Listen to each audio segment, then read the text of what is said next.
Oh, what's better than getting a toss from the man, the myth, the Mahenti, Zub. Trevor, thank you as we welcome you in to the Rocket Money Kickoff. Thursday night college football, one final time in the American. You've got Memphis, the home team, taking on Navy. You heard Zub talk about it a moment ago. We're smoking turkey. We're having fun. It is the South, albeit, as Navy has a lot to play for in Memphis again.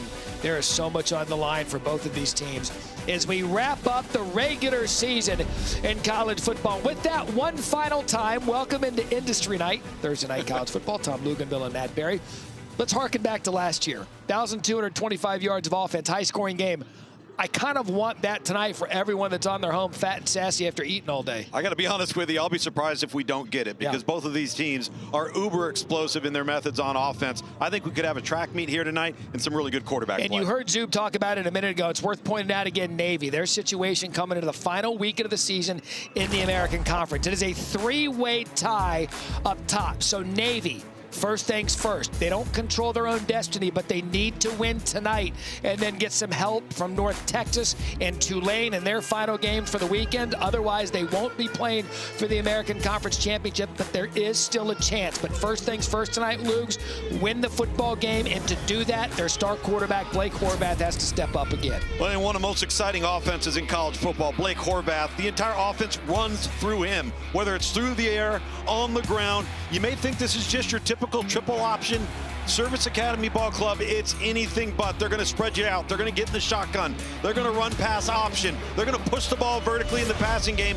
and they've got the weapons to do it. This is a fun offense to watch. This your player spotlight brought to you by Rocket Money, trying to become the first Navy quarterback in school history to rush for 1,000 and pass for 1,000 yards in consecutive seasons. If you have not seen Horvath play tonight, you're in for a treat. He is one of the most electric players in all of college football. On the other side of this, throughout most of the season, at least for the first half of the season, Memphis was the team out of the group of five that percentage chance had the best chance to make the college football playoff. They're going to fall short of that, but yet they still have a lot of talent they're bringing on the field tonight. Oh, they are explosive, and really on both sides of the ball. This is a really talented football team. What they haven't been able to do is win one-possession games. Back-to-back losses, both by one possession, had some injuries and been heavily penalized on the offense side of the football, but when they are playing well and they don't have self-inflicted wounds, they may be, outside of South Florida, the most talented team in the league. They get off to a 6-0 start. Then they're stunned by UAB after Trent Dilfer was fired. That was really the one that kind of put their season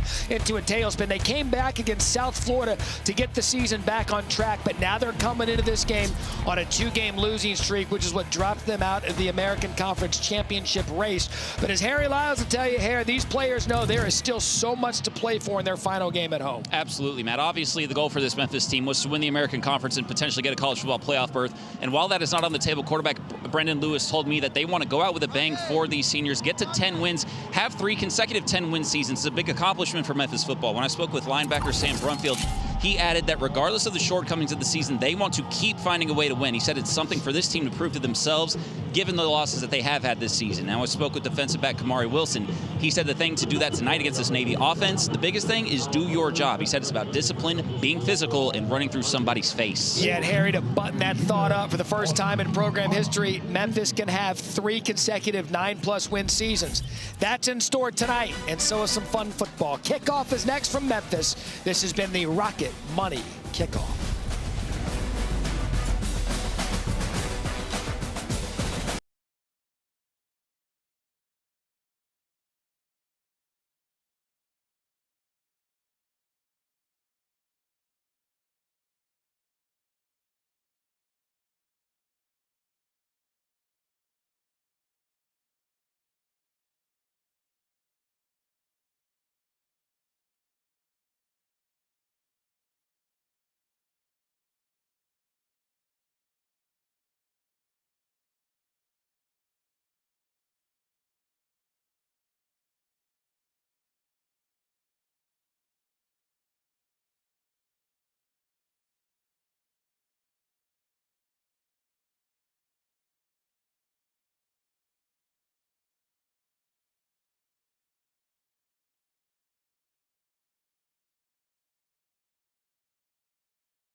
You are watching ESPN College Football Prime Time, presented by Liberty Mutual Insurance, as you were watching the American Conference on ESPN. Probably the quietest you'll ever see Beale Street.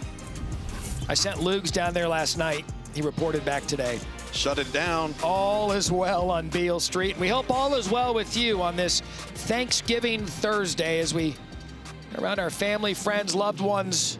We can sit back tonight and watch a little college football, the only show in town. Memphis has won the toss. They will receive. We'll see Brendan Lewis and the Tigers offense first. Lance Gossett to kick. Sutton Smith to return. Sit back, relax. We're off and running on a Thursday night. And so is Greg DeWosier, one of the two running backs we'll see from Memphis tonight. And Lugs, Brendan Lewis, talented quarterback. He's been battling an ankle since UAB, but he's still very much a threat for this team. Oh, there's no question about it. They've kind of had to play with him and tweak him in the pocket, try to keep him in the pocket, preserve that lower body injury. And I think that is going to determine how Navy decides to take on Brendan Lewis. Is he mobile? Can he move? Can he create with his legs? If so, they're going to probably back off and play light. If not, expect Navy to come after him. And expect Memphis early on to gauge the advantage they have with the Navy secondary and take shots. DeWosier going to start in the backfield for Memphis. 1st and 10. Lewis the play fake. Shot number 1, as expected. Has a man. Beat his coverage. Underthrown. That was intended for Jamari Hawkins, covered by Justin Ross, and Lugs right out of the gate. We knew they'd take shots. Quarterback's got to make that throw. There's no question about it. You got to make it a little bit earlier. He had the guy. He's got a good step, a couple of steps, in fact. And you just got to unleash that football. I just think he held on to it a little bit too long. They're aware of the size advantage they have with Navy and the receivers. They want to get aggressive early to see if they can take advantage of that matchup. 2nd and 10 after the incomplete.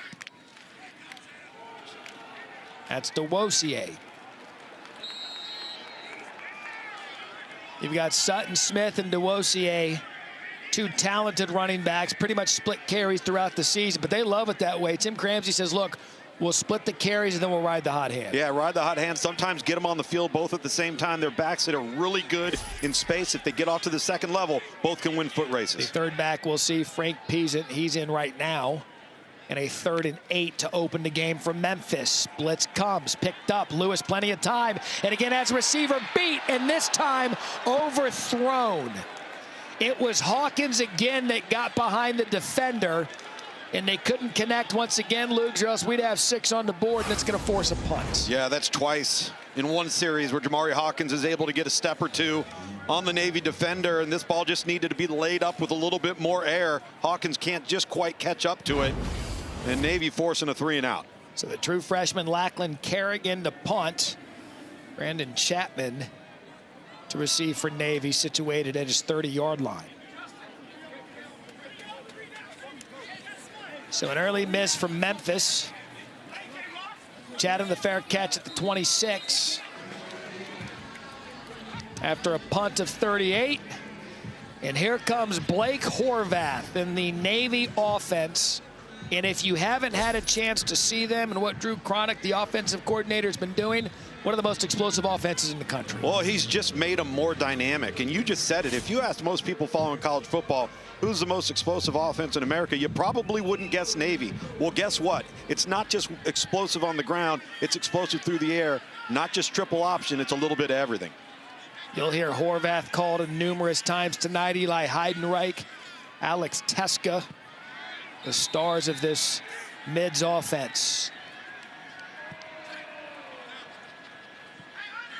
Wouldn't be surprised if at some point you saw both quarterbacks on the field with Braxton Woodson. 1st down carry and a nice gain for Brandon Chapman. He was just back to receive the punt. That's a gain of 7. Yeah, Brandon Chapman's going to be their offset wing in this offense, and he's their utility guy. You see the jet sweep motion. They want to get him on the perimeter quickly, but you saw the late shift with the tight end shifting over, getting in more of what looked like a triple option type of look. They're going to see a lot of that pre-snap tonight if you're Memphis on defense.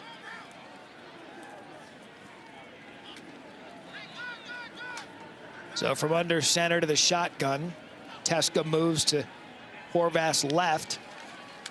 They'll run up the middle. It's Heidenreich, and he's going to have enough. Actually, no gain there by Drew Watt on the tackle. So it'll be a 3rd and 3 to open the series for Navy.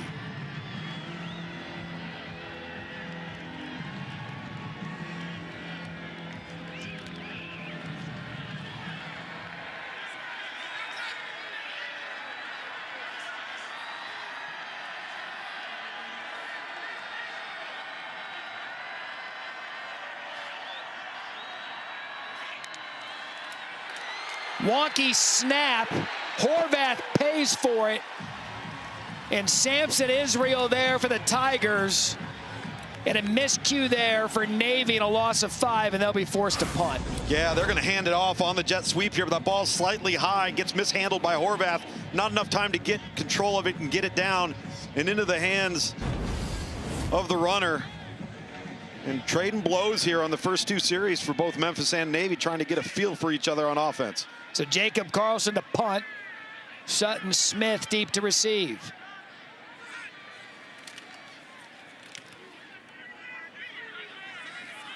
Smith runs up on it, and then runs into his own player. Made a couple of Navy players miss, but then he ran into his own.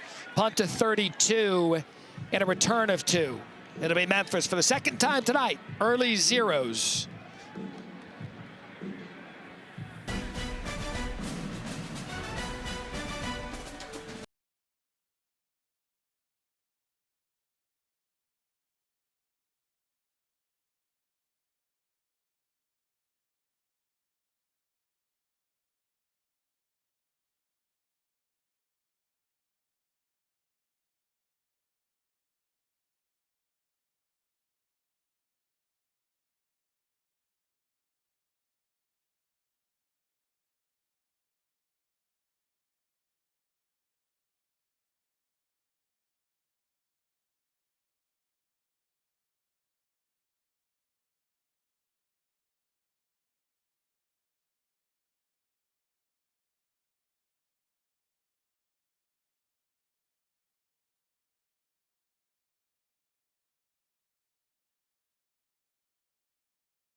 Best way to stay warm tonight.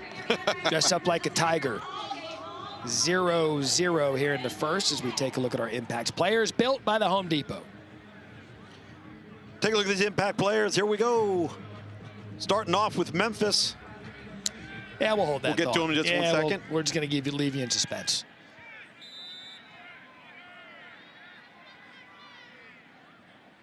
So 1st and 10, Memphis. Lewis going to run, and that's a good look to see how that ankle is going to be tonight Got a decent gain on first down and a gain of 5. And now we take a look at our impact players built by the Home Depot. That's right, we are, Matt. All right, starting off with Memphis, you've got Greg DeRosier, as you just mentioned, the running back. He'll split some time, but he's a big playmaker. Sam Brumfield on defense leads the charge with 89 tackles on the season. And Eli Heidenreich and Landon Robinson, one of the top defensive tackles in the country for Navy. Lewis to the left. That's a good shot and a good catch by Marcelo Bussey, and that'll be a first down, Tigers. Excellent timing route by Brendan Lewis right there. Get back, get set, get the ball out, no hesitation. 10 to 12 yard speed cut out on the outside, in rhythm, on time. So in Navy territory, big play from Memphis. It was a gain of 13.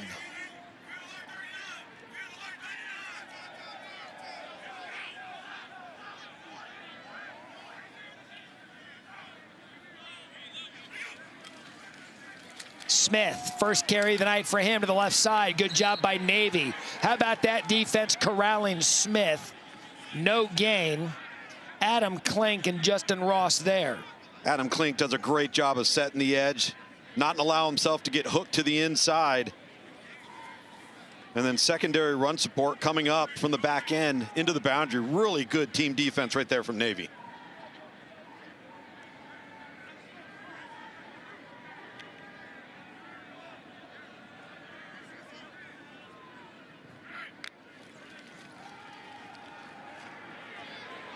Lewis to the right. Smith, good individual effort out of the backfield. And a gain of 6.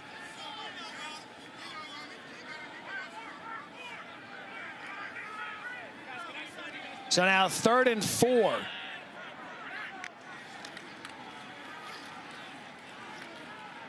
And Smith. So decision time now. You would imagine Luke's here 4-down territory. I think so. They got some momentum. We're seeing a little bit of tempo from Memphis. I think it's a great spot of the field, and the analytics will tell you that as well. And they've converted on 70% of their 4th downs this year. That's good for 13th in the country. You've got a good complement of a big quarterback and talented running backs, but right now it's an empty backfield for Lewis as Navy's going to make some substitutions. And now the Tigers shift back in. It's Peasant in the backfield. There's a flag on the play as Peasant stopped short. Well, it's not going to matter, Matt, as Navy had too many men on the field, and they were trying to rush him off late at the last second. He almost got off, but not quite. It's going to be a fresh set of downs. Illegal substitution. 12 men on defense. That 5-yard penalty results in the first down.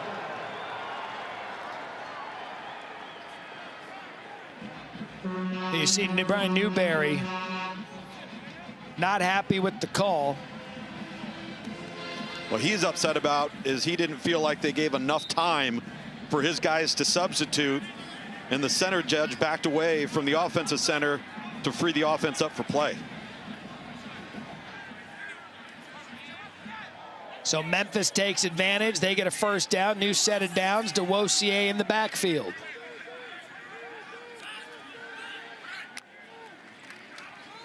And that's DeWosier off the left side. And a good first down gain for him, brought down by Mark Anthony Parker, and a gain of 4. So Luke, this drive, 113-yard pass, staying heavily on the ground after a couple of missed shots on their opening possession. Well, and most importantly, they've been playing clean football. This is an offense that has hurt themselves with penalties. They've had 19 false starts on the season, so they're staying ahead of the chains here. 7th play of the drive. DeWosier remains in the backfield. And he's going to get it again. Has a crease up the middle. And you can see that develop from up here. Stretch play to the right side. Middle opened up. Key block by Malachi Breland, and a gain of 9 and a first down. Really good vision by DeBossier right here. Just seeing it, putting his foot in the ground and getting north and south. Lowering his shoulder, falling forward. It's a really nice drive, particularly on the ground for Memphis, setting the tone here early. So now Sutton Smith in for the Tigers.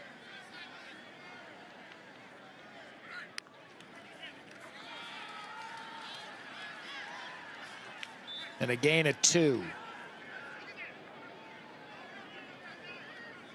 It was Julian Mutume and Anthony Parker again. And an impressive drive here from Memphis, their second of the game, midway through the first quarter. Yeah, let's see if Navy starts creeping up to the line of scrimmage, kind of closing in on the box a little bit. Not as much real estate behind them to defend, to see if they can come up with an extra hat or two in the box to stop this Memphis run game. So Peasant back in the backfield. He's been active with the other two running backs.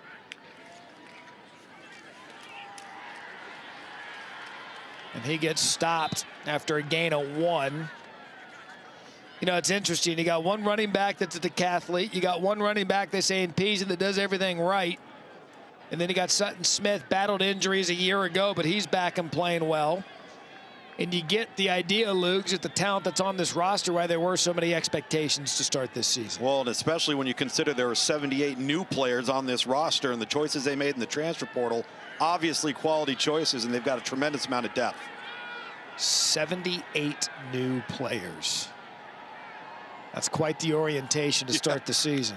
3rd and 7. Lewis swings it out of the backfield, looking for a block, and that is great form tackling out of Navy.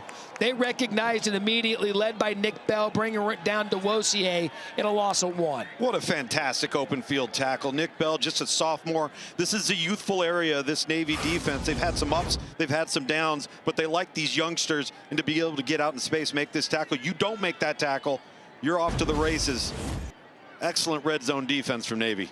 So Johnny Spedick, field goal attempt to 31 to get Memphis on the board.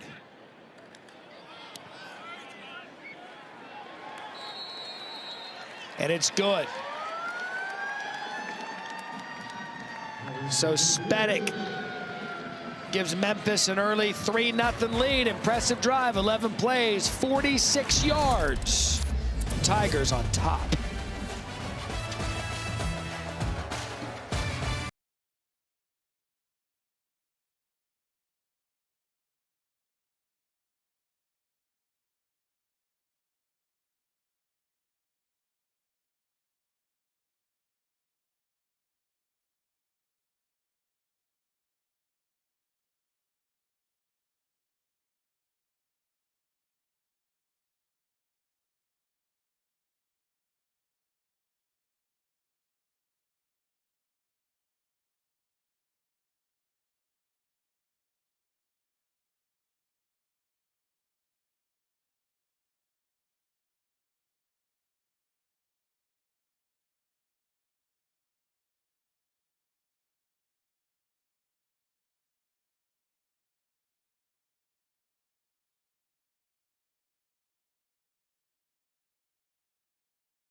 ESPN Thursday Night College Football is presented by Liberty Mutual Insurance. Only pay for what you need.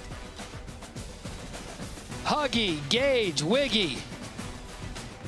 And our fantastic crew. Becky. Hey. Keeps everything together. Is our crew back in Charlotte as well. You guys are the best. Happy Thanksgiving. Ethan hanging out. He's another one of the brains behind the operation. We just show up when they tell us to. You travel for 12+ weeks with everybody. Everyone's away from their families on Thanksgiving. They've been our family for the last 3+ months. Can't thank them enough. Shep up here in the booth with us. So much work goes into every single week, and we can't thank all of them enough for everything they do. So 3-0 Memphis. It'll be Navy's second time on the ball. And a rare miscue for Navy that last time out with the high snap to Horvath on a 3rd down. Yeah, that doesn't happen. This isn't a team, obviously, disciplined, tough, doesn't hurt themselves. And that botched snap really cost them because I thought they had the perimeter and had the edge on Memphis, had them outflanked. 7-0 Memphis this season when scoring first. Obviously playing at home here tonight as well. Got to shout out my guy Stanley, who did all the work with us. Sports Center on the road, Sports Center on campus. He hangs out in the booth with us as well. So thanks again to everyone and all of their hard work. Back to football now. That's Teska on 1st down. They lead the FBS, does Navy, in yards per carry. It's 6.39. And it's really only a matter of time. Over 305 rushing yards a game, 308. That leads FBS as well. They kind of just body blow you until they break one. They body blow you, and then boom, it's a 60-yarder. Boom, it's a 40-yarder. That's what's been so impressive about this version of Navy's offense in 2025. A quick hitter up the middle for 2. But again, this isn't your grandfather's Navy offense. This is true chronic. At least we haven't seen it yet tonight. But we've seen the base principles early. But they'll drop Horvath back, and he'll throw. He's got over 1,200 yards on the season. Yep. He'll sling it on you. And they'll put it over the top, too, because you get everybody creeping up, so worried about run, quarterback run. So far on this series, we've seen midline. We have seen veer. On the previous series, we saw jet sweep. We've seen inside zone. It's a lot to prepare for. So Teska and Chapman in the backfield. That's a shovel pass right up the middle. A great play design there. That was Teska for 6 and a 1st down brought down by the Virginia Tech transfer Sam Brumfield. Another way of running some option. You're just flipping it underneath on the shovel pass. Really well executed. Now a little tempo for Navy getting up to the line of scrimmage.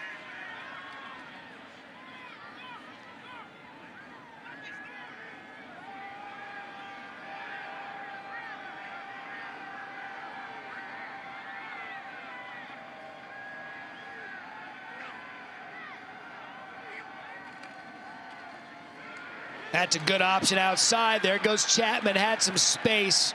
Memphis closed quickly after 3. Looked like that opened up a little bit bigger than it did. But how about Chris Bracey getting there to close it down? Well, big time. Chris Bracey comes up and makes that tackle on the perimeter. But how quick did that pitch have to happen from Blake Horvath? That's how dialed in he is in this offense and split-second decisions.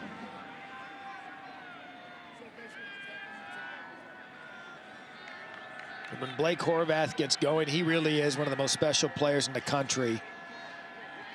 Our coaching staff called him a leader among leaders. Eli Heidenreich, another one of the offensive stars, corralled after 1. You know, Horvath, he's a captain. He's a finalist for the William V. Campbell Trophy, which is the academic Heisman. And oh, by the way, he's going to be a naval pilot.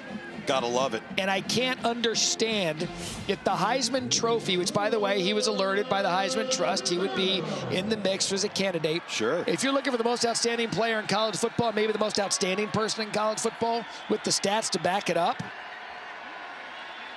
and he's going to be a Navy pilot. Again, I'll mention that again. He's flying planes after leading Navy's offense. 3rd down. Overthrown. Intended for Theo Elwell.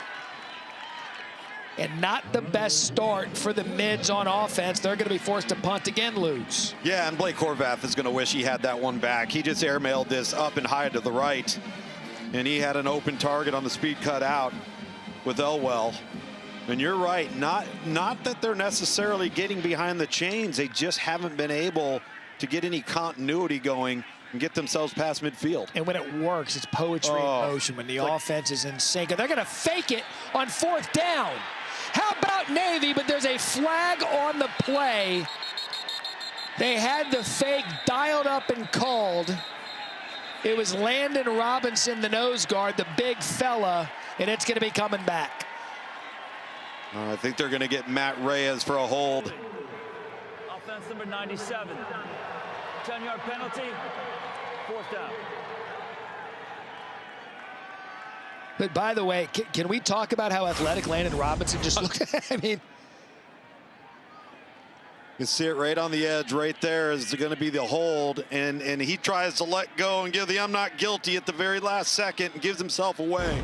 Love the play call, love the aggressiveness, and it's too bad it's a wasted play based off a penalty. Negates what would have been an 18-yard gain and a 1st down. So now Navy's going to have to punt it to Sutton Smith, a low-line drive. That's going to take Smith back beyond his 20. And a good punt there by Jacob Carlson. 54 yards to the 15. Memphis, 3-0 lead. Ball when we return.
What a career it's been for Ryan Silverfield, head coach here at Memphis. You see his success since 2020. That's a notable list he's on right now, especially the top guy and the bottom guy. Eli Drinkwitz announcing an extension with Missouri. Today, Lane Kiffin, who the hell knows? But I look forward to that decision. They've got the Egg Bowl tomorrow night, or tomorrow day rather, noon Eastern, ABC.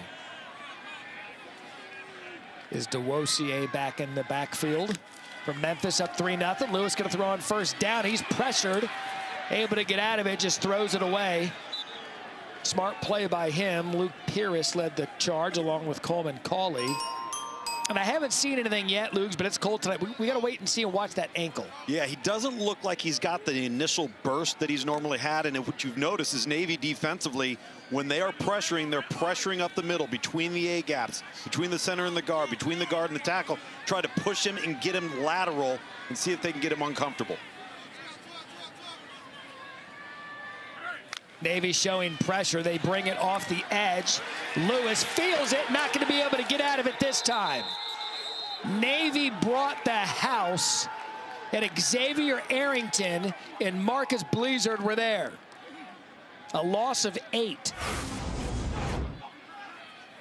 They're going to bring pressure here, here, and then here late, along with that front. And again, trying to get the middle of the pocket heated up so Brendan Lewis doesn't have a front door to take off and run. So now 3rd and 18 deep in their own territory. DeWosier the back. Lewis to throw out of his own end zone. Takes what he can get over the middle of the field. And a good gain at that from DeWosier, but not going to be enough for a first down. A gain of 12. And just like we said in the open from last year's game, defensive battle. Yeah, right. Exactly what we thought. Well, I like the game plan with Navy defensively right now. They're starting to get the sense that you're not going to see a lot out of Brendan Lewis with his legs and that initial burst as a runner. So they're going to come after him in his face because they don't feel he can go left to right. Yeah, first time we've seen them heat him up in their 3rd possession of the game. That's Chapman. And a fair catch at the 42-yard line after a punt of 39. I mentioned 122nd Egg Bowl. Did Ole Miss and Mississippi State. Georgia and Georgia Tech. Both those teams in the clubhouse with their conference play. And then how about Texas A&M and Texas? A&M looking to clinch their spot in the SEC championship game. Texas clinging on to some playoff hopes. There isn't anything better than rivalry weekend in college football. I had an opportunity to call the Egg Bowl 2 years ago, maybe 3 years ago now. And what ended up not knowing at the time Mike Leach's final game. And I can tell you, having worked alongside Dan Mullen and calling that game, they are not exchanging pleasantries ever. Is Horvath. There's the shot over the middle. They will open it up. They'll go through the air. They are Navy. A gain of 27 to Chapman, brought down by Chris Bracey. Yeah, Chapman just breaks out down the seam from his wing position off the tackle. Really good throw and catch. And here there. comes the tempo. There's Heidenreich off the right side, spins, gains, and that's what they'll do. They're one of those offenses, Lugs, that when that first play gets activated, they're off and going. Well, and think about it. The last drive, we saw option principles. We saw midline in veer, your traditional service academy stuff. This time we've seen some play action down the field, jet sweep. It's always something new each series. So a gain of 7 to end the first quarter. Memphis up 3-0, but here comes Navy. Big play to Chapman and a 7-yard gain by Heidenreich. Happy Thanksgiving. Go get you some dessert. Second quarter on the way.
Welcome back to Memphis, where the Tigers lead Navy 3-0. Coach, how would you evaluate your team's play in the first quarter, and what adjustments do you want to see out of them? Yeah, the defense is doing a nice job stopping the run. We know how effective they are.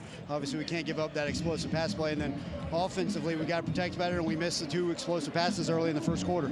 Thank you, Coach. Thank you.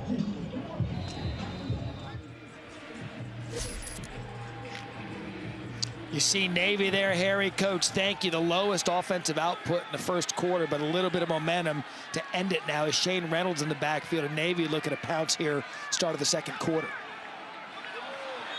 That's going to be early movement from Memphis. Wise for the offensive lineman to reach out and touch Taylor Burton. It's going to be 5 yards.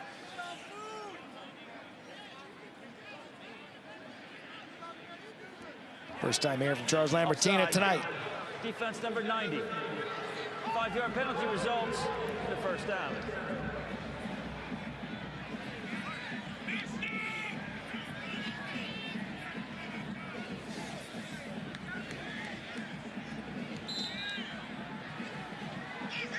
So now 1st and 5. Reynolds remains in.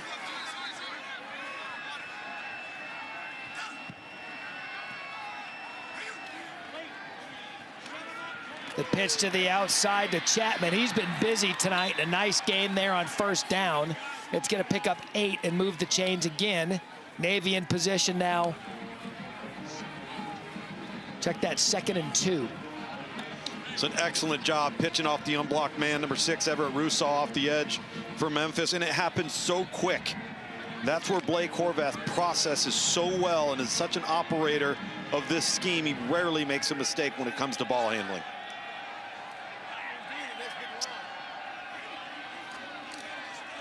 Horvath keeps it. It's going to be a gain of 4, and that's going to be 1st and goal.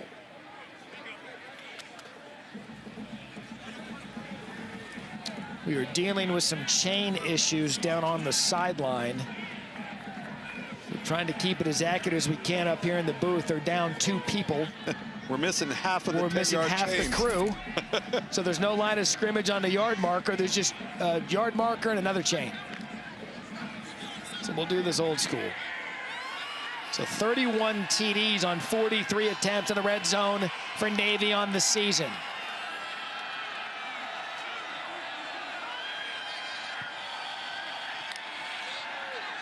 Teska stopped.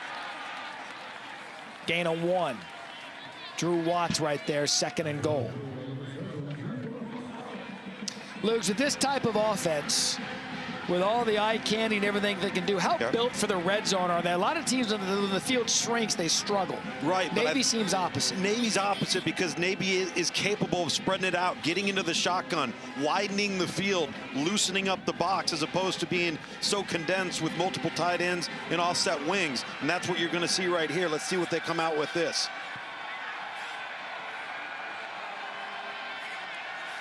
Horvath. Up the middle, stuffed. Brumfield popped it.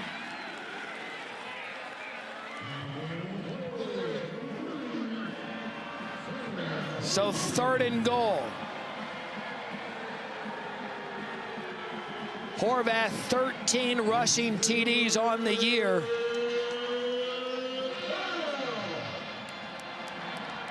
What does Memphis key on here? The quarterback. It's going to run through him some way, shape, or form. And now you see them in more of a spread trips formation, tied into the bottom of the screen. There goes the quarterback. Horvath, shovel pass. Touchdown, Navy. How about some improv magic from Horvath to Kendall Evans, and the mids take the lead. Well, that's what you do, right? When you can't get your shoulders turned and actually throw the football normally, you find a way to just pitch it. Got a little pressure and you can't turn your shoulders and get square with the line of scrimmage. Unbelievable play on the perimeter by Blake Horvath. And how about Kendall Evans knowing how to move with the quarterback? Settling in that open void there in the zone. You know what's funny is when you talk to the Memphis coaching staff, Jordan Hankins, defensive coordinator, said, how would you describe Blake Horvath? He looks at me, laughs, and he goes, a magician. And you saw it right there. You saw the magic man on that 7-play, 57-yard drive. So we're going to see the sprint out right here, but you're going to see pressure coming up. But watch right there. We're just going to sit right inside there and going to settle in the void of the zone. Excuse me, I got the wrong target coming back the other way. Wrong 84. I saw 24 on the jersey number right there. It's Thanksgiving. It was turkey hands.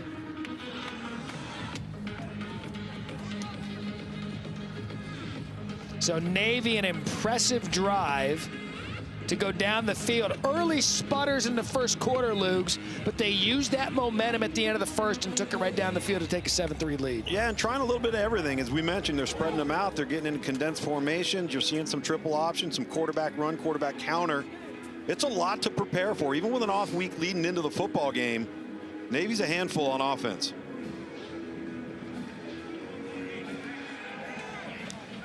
Sutton Smith deep to receive. He'll get a running start at the 10. That's DeWosier who got it. Tries to cut it back past the 20. He's going to be held shy of the 25-yard line. As it's time now for our drive recap. Brought to you by Target. We talked about the big plays. They kind of needed a couple to jumpstart it.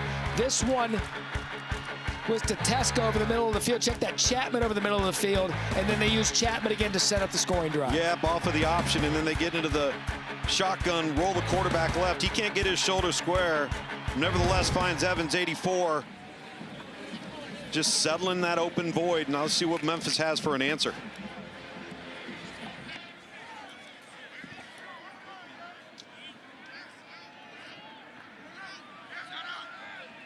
So Navy was able to get the pressure to Lewis on the last drive. They're going to throw. He's going to check it down over the middle to Sutton Smith.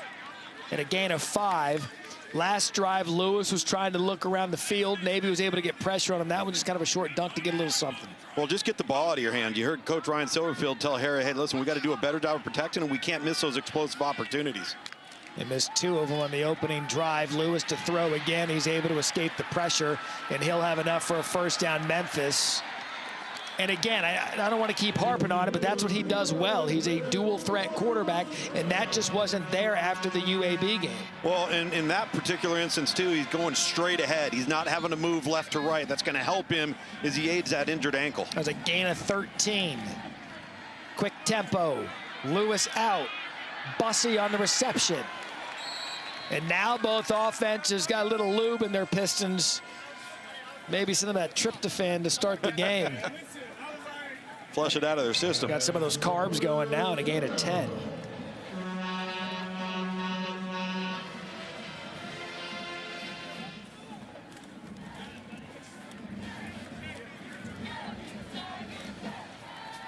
They're coming over from the NFL game. The Dallas Cowboys beating the Kansas City Chiefs. Welcome in Tom Lugan, Bill Matt Berry, Harry Lyles. Some college football on a Thursday, and Lewis taking a shot. Trying for Bussey again, covered by Cam Robinson. That was just good one-on-one football. Yeah, Cam Robinson's a true freshman, keeping track right there. Listen, if Brendan Lewis could get this ball and bring the target over to the middle of the field, instead he throws it up and outside the right hash mark. Really no shot to get to that football. Just been a little off in the vertical passing game for Brandon Lewis tonight. They've had opportunities early, as you heard Silverfield say, hit the big play. They're going to try to hit DeWosier up the middle. A minimal gain there on second down, a gain of 2. Going to bring up 3rd and 8. Cauley on the tackle. We talked about Memphis, a talented team. Fell short of their expectations. However, they're going bowling for an 11th consecutive season. And again, 9 consecutive wins is the goal for 3 consecutive seasons. That'd be a school record.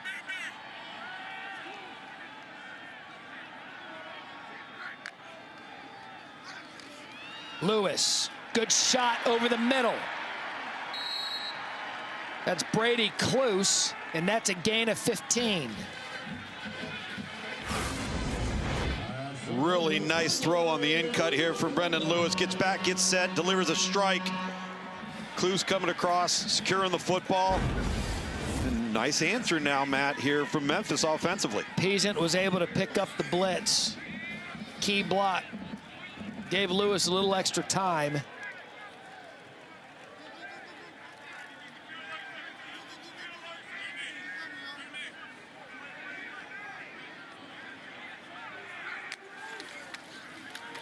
And now Peasant on the ground. He had space to the right, cut it up the middle for one.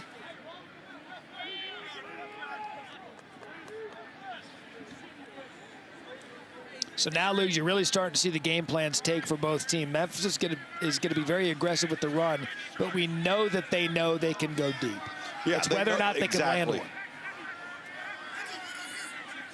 8th play of the drive coming up.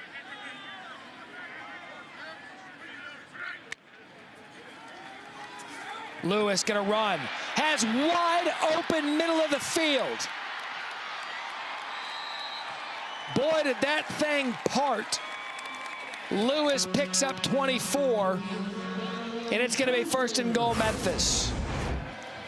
You notice nobody's in the middle of the field right here, and they're gonna bring pressure off through the B gap right there.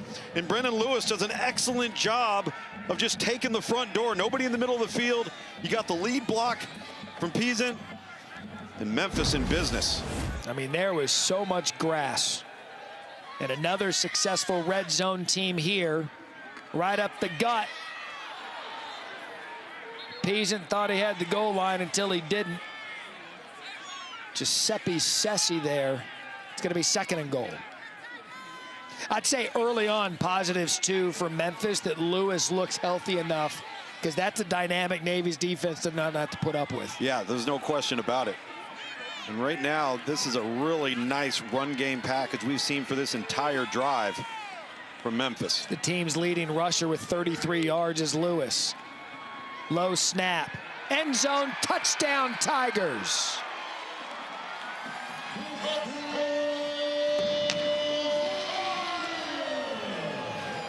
A little gobble gobble from Matt Adcock, and Memphis regains the lead.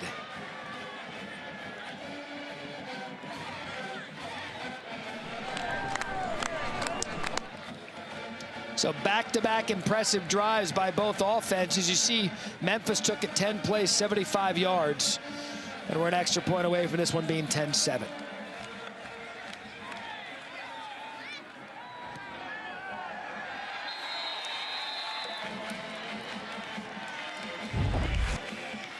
$75-yard drive capped off as we're going to run fake it here and leak out Adcock right there into the flat. Nice easy pitch and catch off with a play fake in the background. Dink and dunk. Execution at its finest on Thanksgiving night in Memphis, Tennessee.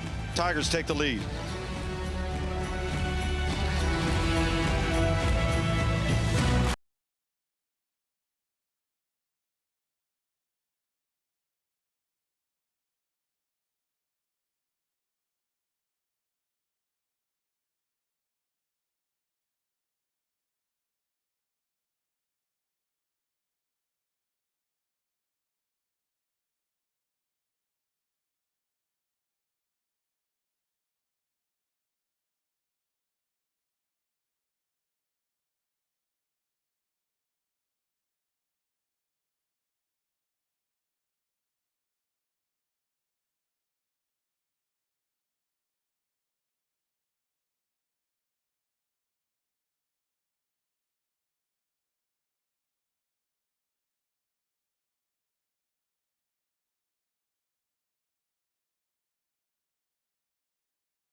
All right, solid answer from Memphis, up 10-7 now. Lewis was 4-5 on the drive for 31 yards. There is the Taco Bell Live Más student section. Only one student section can claim the title of Live Más student section of the year. Who will take on the trophy this year? That guy. Just give it to him. That's a lot of lettuce on a taco. Yeah. Like, bro, get your portions right. Yeah, we need a little heavier meat, cheese. The tortilla's small. Yep. Sour cream. Oh, sour cream. Yeah. So you get dirty with a taco. Bryant at his 2 to the 20. 25 spin. So plus 3 yards when you consider a touchback gives you 25 yards. What a season it's been for Navy. We talked about the Mids starting off. They started 7-0 for the first time since 1978. Blake Horvath, a big deal for that. Lost back-to-back games. North Texas, why they have the tiebreaker difference with them. North Texas does. Then they lost to Notre Dame, but the big one against South Florida. And then 18-5 the last 2 seasons. As Navy is trying for back-to-back 10-win seasons in program history. So Teska and Heidenreich both in the backfield. Good job by Memphis on Teska. And no gain. Lugs, did you know this is Navy's first Thanksgiving game since 1898? That shocks me. It shocks me. Right? Yeah. I don't even know if we had aircraft carriers back then. 1898, the last Thanksgiving game. We've had Memphis consecutive years on Thanksgiving, but Navy's been dodging us for, what's the quick math on that, 160 years, 150 years? We were talking to the coaches on the field, though. They were fired up, man, with the Thanksgiving football and crisp evening. Horvath to throw. Had the receiver just out of the reach of Jordan Collins. That was a good design play. You had Collins back there and you had Heidenreich, and Horvath unable to hit. Yeah, that would have been a tough throw. You had to layer that right over that underneath defender. Jordan Collins, the freshman out of Rock Hill, South Carolina. Navy's got some injuries at tight end right now, but when they're healthy at that position, this offense is even more dynamic. They've been having to work around that now with a big third down coming up. And to that end, Cody Howard, tight end, out, as is Jake Norris. And a 3rd and long.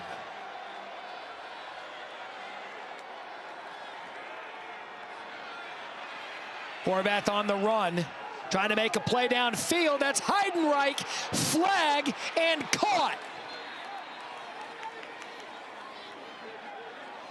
They're wrestling for it on the ground. Not going to matter because there's a flag on the play. That's DeMarco Ward and Heidenreich wrestling.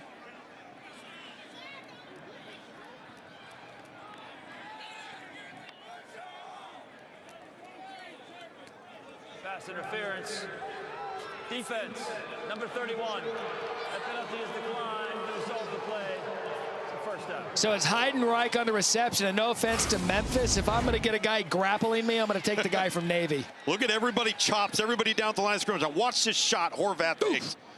Throws it up, and throw it up to the guy you know is going to make a play, your best playmaker. And they wanted to throw this ball underneath. That's why they had the cut blocks right there in front of them. Get the ball out of your hand, get a fresh set of downs. Instead, Horvath pops right up after a huge completion to get into the high red. Everett Rosaw got the pop on him. Gain of 46. Here goes Navy again. Here goes Horvath again. Everyone covered. Here goes Horvath. Makes a cut. Tripped down by DeMarco Ward, or else he was in for 6 and a gain of 22. You're getting the full Blake Horvath experience now. It's so difficult. You want to be able to drop and play coverage, but you got to account for his legs. Teska stopped by Whitlow Jr. for 2. And we talked about it probably about 15 minutes ago. These guys will get you little by little. They'll pop some big ones. Well, that's it. It's death by 1,000 cuts. You see now for back-to-back season, first quarterback with 1,000 pass and 1,000 rush yards in back-to-back seasons for Navy. And you're right. It's chip away, chip away, chip away, bloody your nose a little bit, and then boom, a shot to change field position. Up the middle, touchdown Navy.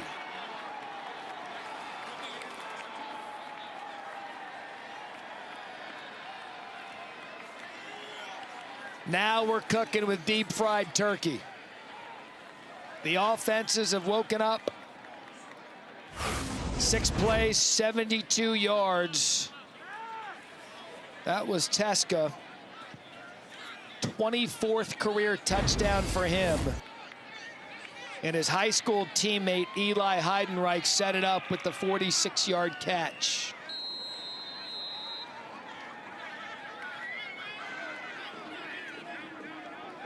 So, Luke, we said it. This isn't your grandfather's Navy. You got a quarterback who can scramble, take shots, a big play, set it all up. Little Roger Staubach right there from this Navy offense with a big answer. Then it's Horvath on the ground with his feet before handing it off to Teska to get in the end zone. Navy with an answer. Memphis, what do you have?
ESPN Thursday Night College Football, presented by Liberty Mutual, is brought to you by Verbo. Vacation rentals done right.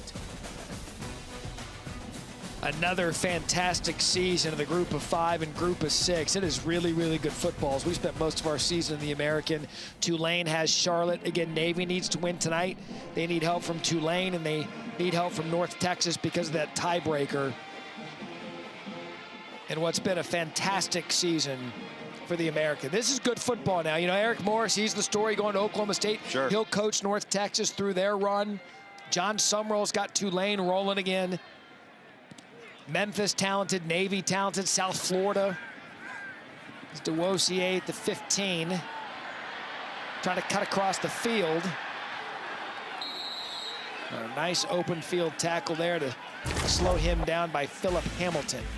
As you take a look at the best chance percentage to reach the college football playoff, I know Sumrall's not going to like this. He's going to call it rat poison. But right now they have Charlotte over the weekend. They are the highest ranked Group of 5 team, so they would host the championship game of the win. And then you got North Texas, and JMU's just kind of hanging out. Well, they're just hanging out right there in the middle. But this American Conference in the race for the championship, seems like that graphic changes every week because there's a razor-thin margin of error in this conference. That's how competitively balanced it is. Retzlaff v. Mestemaker might make a good American championship game.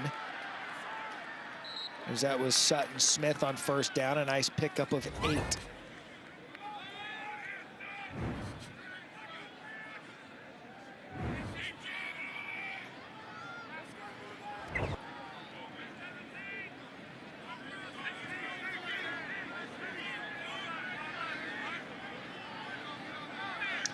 I have a feeling Eric Morris, not the only American coach that could be departing.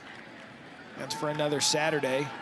Right now it's Smith continuing to run physically for the Tigers and a gain of 7 and a first down. But that's kind of the life in college football, right? Sure. You win big at this level.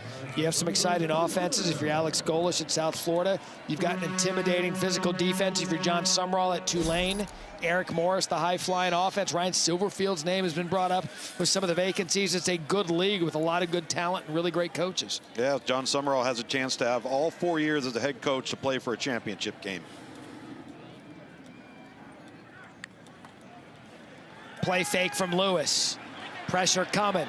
Able to get out of there. And a flag is down in the backfield. That one likely coming back. Luke Pierce was held. Yeah, Parker Mitchell. Holding.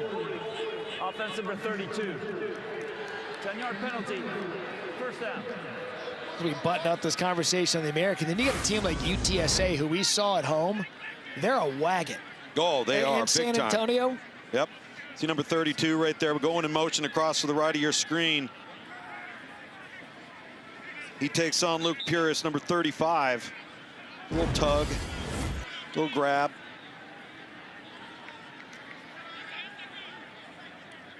So now 1st and 20, and now another flag on Memphis. False start. Offense number 61. 5-yard penalty. First down. Story of the season for Memphis. These drive-killing penalties. They're averaging 2 false starts a game. That's the 20th on the year, and just false starts, not counting holding penalties. This is what's held this offense back from being good to elite. So 3 penalties for 20 yards, and now 1st and 25. Lewis with time. Checks it out of the backfield to Duosier. Tackled immediately. In the game against UAB, Duosier looked as if he had a touchdown. It was called a touchdown. It was reviewed. It was called back. Then they had 3 false start penalties from the 3-yard line. From the 3-yard line, yeah.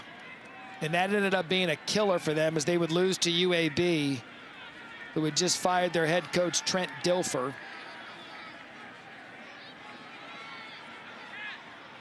Our dear colleague Chris Mortensen, the late great Chris Mortensen, his son, the interim, got the win that day. And a good shot to the outside as Cortez Braham. First time we've called Braham's name, and that's going to be a flag on Giuseppe Sessi. A late hit and some uncharacteristic discipline from Navy. And that'll move the chains right back. Yeah, Sessi's got Braham on the sideline right here and clearly over the white. After the play was over, personal foul, unnecessary roughness, defense number 16. It would have been a 3rd and long. Automatic. First down. Yeah, it was the throw down at the end, and you're right, it would have been 3rd and long. So now, with the penalties for Memphis, Navy gives one back and a fresh set of downs for the Tigers. And lucky for Braham, he wasn't going to get thrown into the chain gang.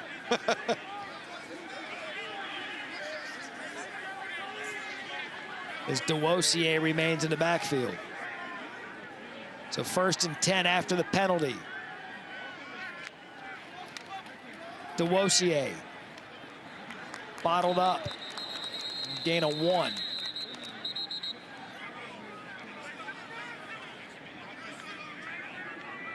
So we approach the 2-minute timeout here in the first half. Both teams with all 3 timeouts. Remember, Memphis started with the ball. Final play before the 2-minute timeout. And Lewis, you see the arm strength. When he plants that back foot and takes the shot to Cluse for 12, it comes out quick. Well, and he can help himself out a lot when it comes to pass protection by just getting the ball out of his hand. He does a nice job of it right there.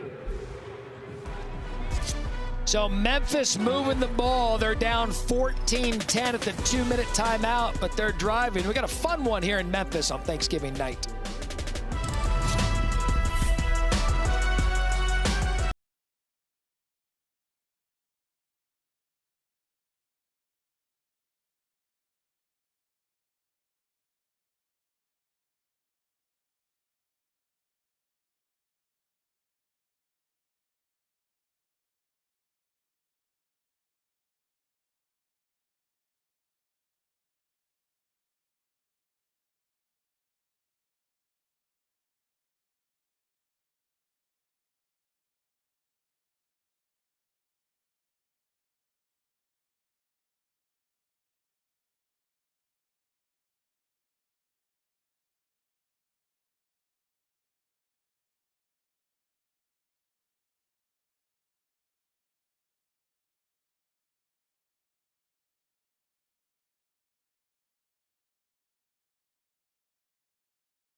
You know I do, Zubik's Cube. Tomorrow night, 9 Eastern at my place. I'll be on the couch being a college football fan as the Sun Devils are taking on Arizona and Tempe. 1st and 10, Memphis. Lewis, 11 of his last 13 after starting 0 for 2. Julian Mudeme got his hands out. What a story Mudeme is. Emigrated from Cameroon at 7 years old.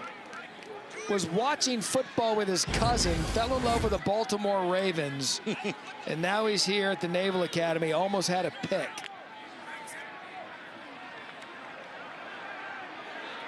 Lewis on a shot, caught! Touchdown!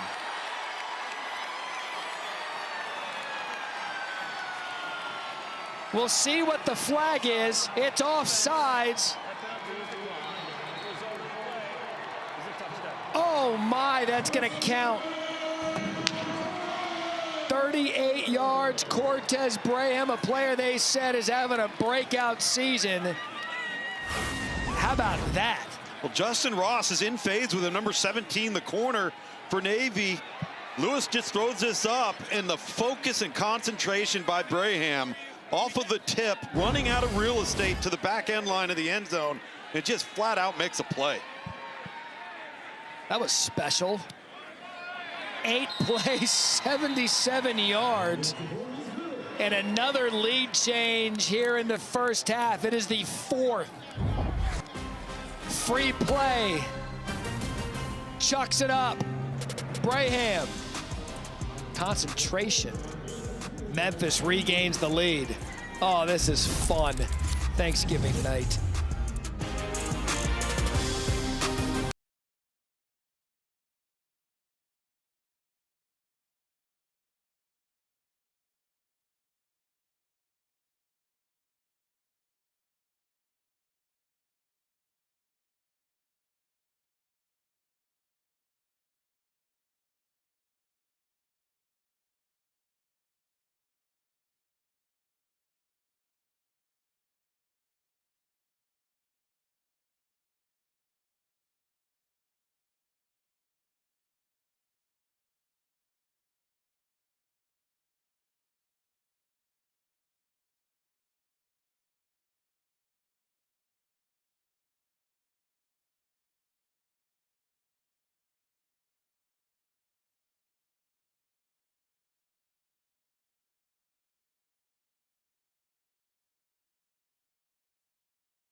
You're watching ESPN College Football Primetime, presented by Liberty Mutual Insurance. 4 lead changes here in the second quarter, as Memphis is up 17-14.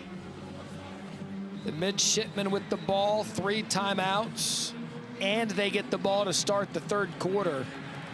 What a big swing this could be for Navy if they can march it down and get a score. Spedick to kick.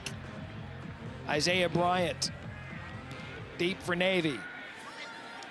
That's a fair catch into the end zone, or a touchback into the end zone, rather, as we check in with Harry. Yeah, Matt, I spoke with Eli Heidenreich earlier this week, and he said the most impressive thing about Blake Horvath is his command and poise as the leader of this offense. He says regardless of how things are going, good or bad, he sets the tone. He's got a big opportunity here, Matt, to set the tone here with 2 minutes to go, see if they get a score before going into the half. This is a quarterback who's been playing this option offense since the 7th grade. By then, you have mastery level of it. You bring in chronic and you add some other dimensions to it. Well, I think they're having a lot more fun, too, because they realize, hey, this isn't just your granddaddy's triple option. We're spreading things out here. We're doing all kinds of different concepts, and it's attractive in recruiting as well. I mean, to that end, Braxton Woodson, their backup quarterback, he's a good-looking player also. Yep. Was key in that South Florida win.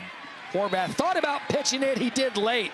My good, you've got to have confidence if you're going to pitch that one. He did to Chapman. Not only was it not a disaster, they eked out 1 yard. Look how quick Blake Horvath's hands are. Just the ball just pops out of there so quickly at the last second. Drew Watts bearing down on him. I want to call him a point guard, but I don't think that's giving him enough credit, because he can do so many things, can Horvath. including throw over the middle of the field. Again, incomplete. That was intended for Lake Hutchison. Had his hands on it, couldn't hang on. Drew Watts pressured him. This is a good throw, and he couldn't hang on to it. Good defense there by Jeremiah Jordan, Lou. Yeah, that's just a good defensive play. Meeting hand to ball. And a big third down now for Memphis. If they can get off the field here, knowing Navy gets the ball coming out of the locker room to start the third quarter. Not only that, 3 timeouts from Memphis if they get the ball back with their offense humming.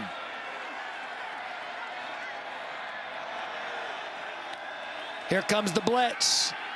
Horvath tries to get away. Nothing there, and he just has to chuck it at the defender. Kamari Wilson led the charge. Memphis wants grounding.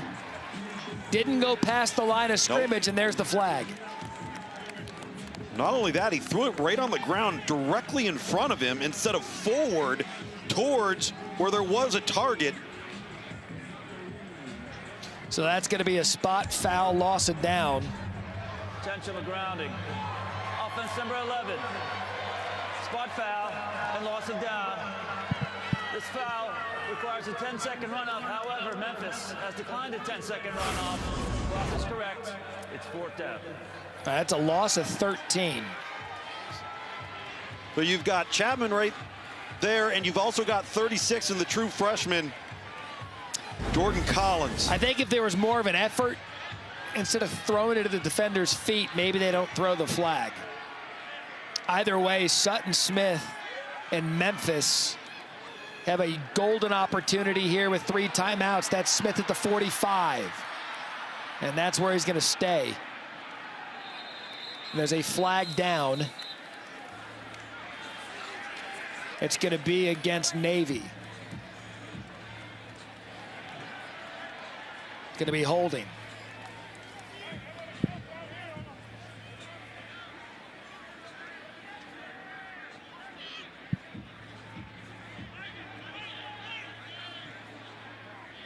Ryan Silverfield gets some instruction on whether or not he wants to force them to kick it again. Each team penalized 3 times here in the first half. What would you do, Luz? I'd say kick again. I would force him to kick it because... Holding. Offense number 0. Half the distance to the goal. 4th down. Listen, you can flush your irons and driver all day and then just shank one out of nowhere. There's so no it's question. smart to repunt it. Well, and if you don't, you catch the ball around midfield, you're probably going to gain 5 to 7 yards on a minimal return here if you field the punt. You see the returner right there from Memphis. He's on the plus 45-yard line. By the way, speaking of golf, TGL coming up December 28th, new season. It's going to get golf in no matter what. All right, so the re-kick. Sutton Smith. Okay, he caught it right at the same yard line, 45, but here he's able to advance into Navy territory, so they probably picked him about 6 or 7 on the re-kick, a 48-yard punt, a 6-yard return. WWE Survivor Series War Games returns Saturday night from Petco Park in San Diego. Stacked card. Cody Rhodes, Brock Lesnar. 5-on-5 locks 2-ring steel cage match. Coverage begins 7 Eastern, 4 Pacific. Streaming on the ESPN app with the unlimited plan. The WWE Survivor Series, a Thanksgiving week tradition since 1987. We've got a steel cage match here between Navy and Memphis. The ball right at midfield. That was Smith motioning out. That's Smith on the catch. For a second, he looked like he wanted to drop back and throw it, but there wasn't a receiver released downfield. It's going to be 5 for Smith, and Memphis is going to use one of his 3 timeouts. Memphis takes their first charge timeout of the half. This is a 30-second timeout. Really well-played football game here by both teams. Minimal penalties. Again, Navy with 4, Memphis with 3. First quarter a bit sloppy, but now 14 points each here in the second quarter. Yeah, that's where the lead changes, a swap back and forth. It's been a great second quarter. Both of these teams just kind of traded blows early, getting a feel for where each other were, and then both seem to have cracked the code offensively. And Lewis, as we mentioned, started the game 0 for 2. But since then, he's been on fire, finding his rhythm to the tune of 13 of 16.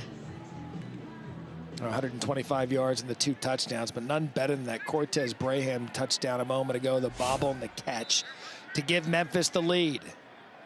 So 36 seconds left in the first half, still 2 timeouts.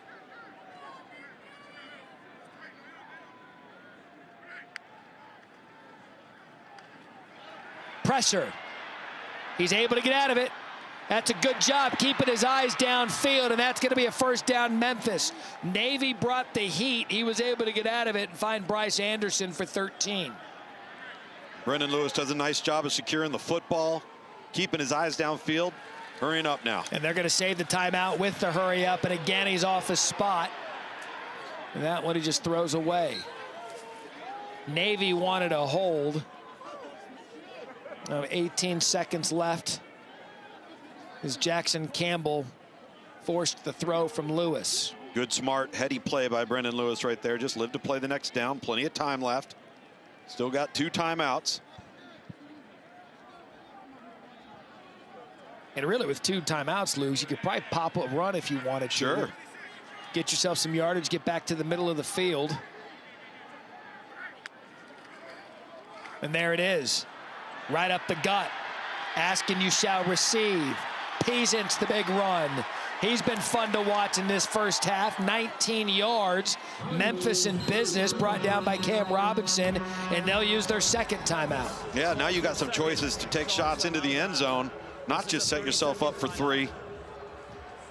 And with 12 seconds, that's plenty of time to take a couple if you want them. No doubt. And listen, we've touched on it here in the last series or 2. To get a touchdown here, if you're Memphis, knowing Navy comes out of the locker room, as we see Peasant doing a nice job lowering his shoulder, protecting the ball, falling forward, this would be a huge swing for Memphis to get that stop on defense, force the punt, great field position, and mount to drive here to close it off with 6. Right now, between Lewis, he's the leading rusher, but Peasant with 24 yards, Sutton Smith with 20, DeRosier with 19. Even split out of the running backs, all of them contributing tonight. So probably time for 2 shots at the end zone, huh, Luke? Yeah, I think 2 shots at the end zone. Got to look for where your main guy, Cortez Braham, has been. He's got the long touchdown. A 2 high safety look with Navy right now, about 10 yards from the ball.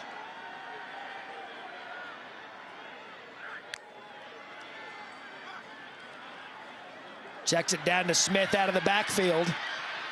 Not much going there. And they're going to have to use that final timeout with 5 seconds left. So that play took a little bit longer to develop. Weren't able to get a shot off to the end zone. Yeah, I just don't know if I like that call. It doesn't give you an opportunity to at least get 1 shot. Now you got no shots to the end zone for a chance to get 6. And that was just a bad design because you turned it back inside. Now you're forced to use a timeout and the clock's winding down. And a good job by Navy's defense to minimize the damage. They make this field goal 20-14 at the half if they make it, and they start with the ball, does Navy. Yep. For 20 years, All-State has celebrated every field goal and extra points made at participating universities by donating to the university's Athletic Scholarship Fund, supporting all student athletes. As always, thank you, All-State. So Spedic on, 31-yard attempt, already 1 of 1 tonight.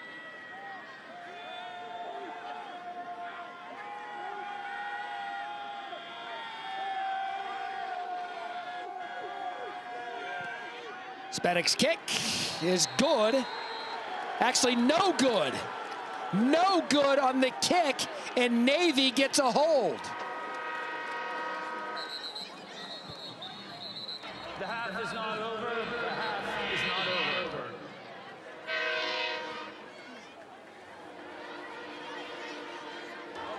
The clock operator, please put 1 second on the clock. 1 second. So no home clock for Memphis to get to the locker room. There's going to be 1 second left for Navy. Navy head coach Brian Newberry is asking what is going on here. Let's see.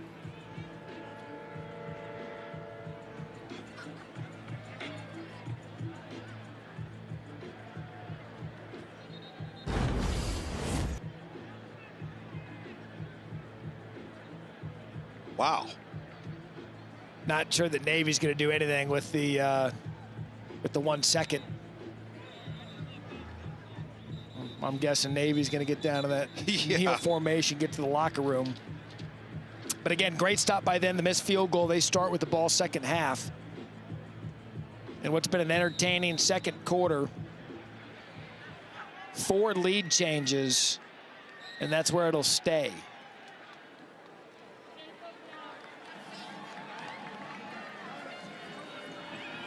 So 17-14 Memphis. They're looking for 9 wins, and Navy's looking to stay alive in the American Championship race. Entertaining first half. We go to the studio. Zubin Mehenti and Trevor Matich at the half.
Welcome back to ESPN College Football Prime Time, presented by Liberty Mutual Insurance as you are watching the American Conference on ESPN. Our final Thursday night college football game of the year.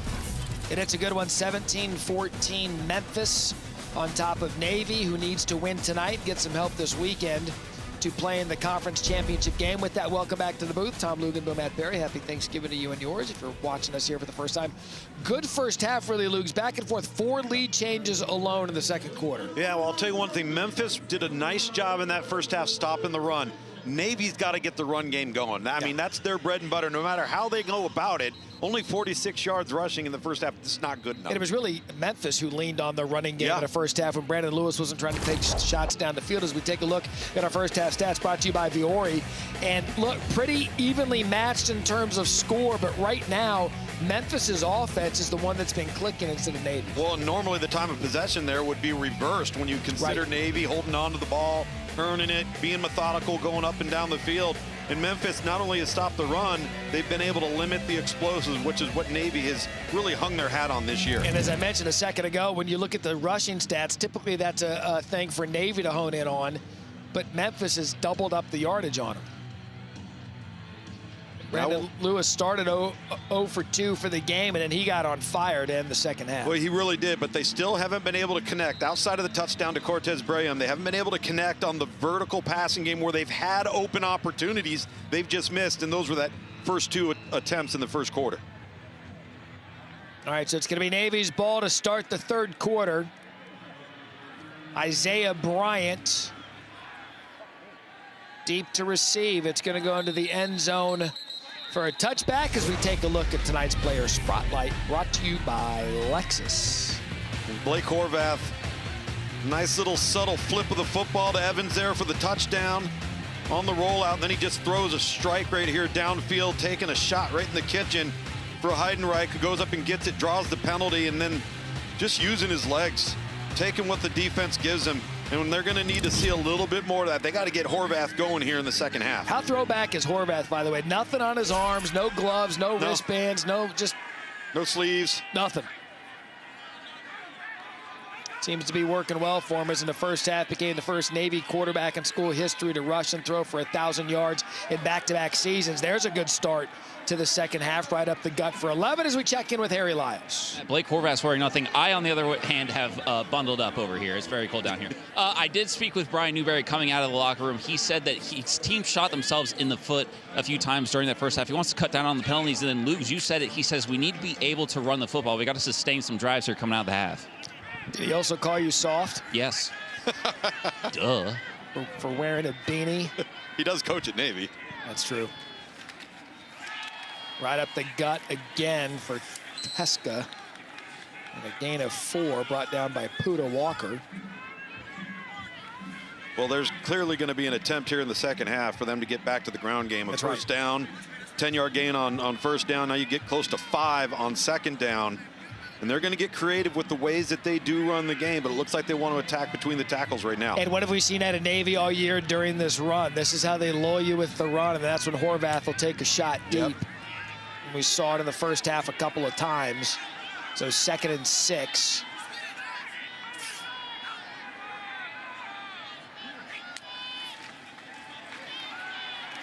So a stutter step by Heidenreich. It's going to be a gain of 4.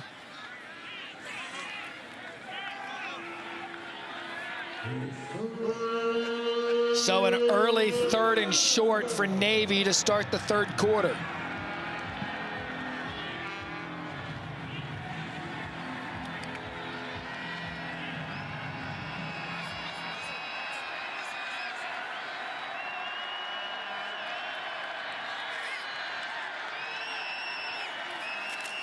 Right up the gut.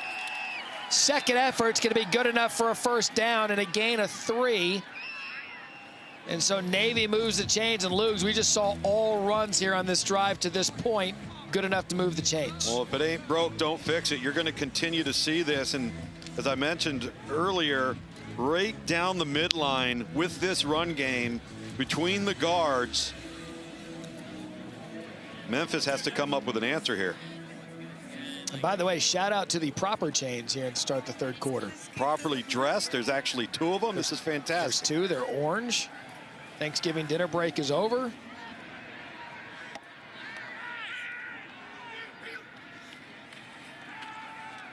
All right, steady diet. Lugs, we weren't in the Navy locker room, but we can almost guarantee what we heard. Teska for a gain of 5. Rare is the day a team doubles up Navy and rushing in a half, which is what Memphis did, and then Brian Newberry is like, it's not going to happen. Yeah, is that stat sheet right, guys? Well, we're going to have to remedy that here in the third quarter. Maybe on the first drive. Yeah.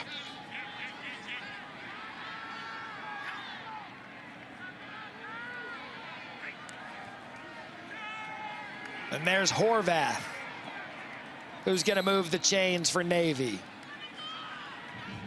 Kamari Wilson and Bracey bring him down, but you saw him show that option motion and then bust it right up the middle. Well, they had 2 plays built into one there. They had the quarterback counter, but you could have also pitched it off to the right, and he sees it and does a nice job of just being patient enough to wait for that counter pull to come around. And man, Navy's got something cooking here in the run game. 6 plays, 6 runs.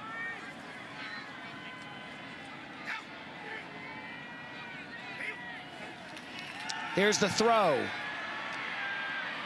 Instead, Horvath keeps it. Rolled him out to the right, everyone covered. Heady play by him. And Horvath picks up 4. And that's a long 4, too. You got to love the play call. Get him out on the run. You either got to defend him or you got to defend the pass. One or the other. They had 2 men out in the route to the short side of the field. And once again, I mean, have we seen a first down run that's been less than 4 yards? So far here in the third quarter, I believe not. Again, coming into the game, they were averaging 6.39 yards per rush. Still under the average, but effective here to start the third quarter. And even Chapman picks up 2. That's going to be third. Look, you can live in 3rd and 4 and less all night. Especially in this offense. There's no question about it. It's going to be 4 down territory. Yep. They've got 2 plays to get 4 yards in an offense that's come out of the gate running the ball effectively. 8 plays, 8 runs.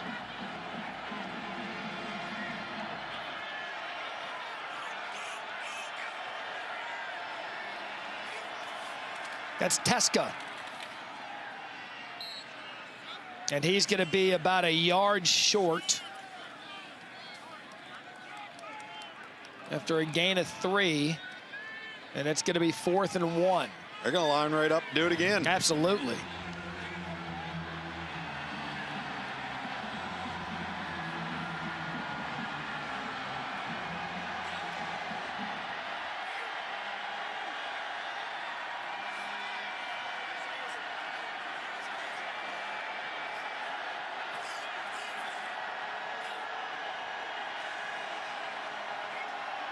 Horvath.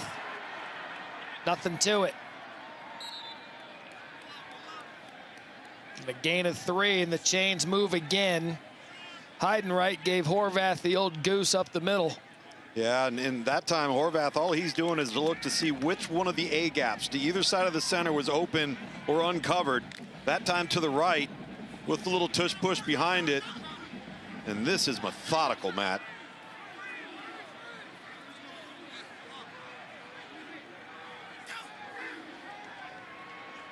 All 10 plays have been on the ground. Horvath to throw this time. Looks downfield, overthrows an open receiver.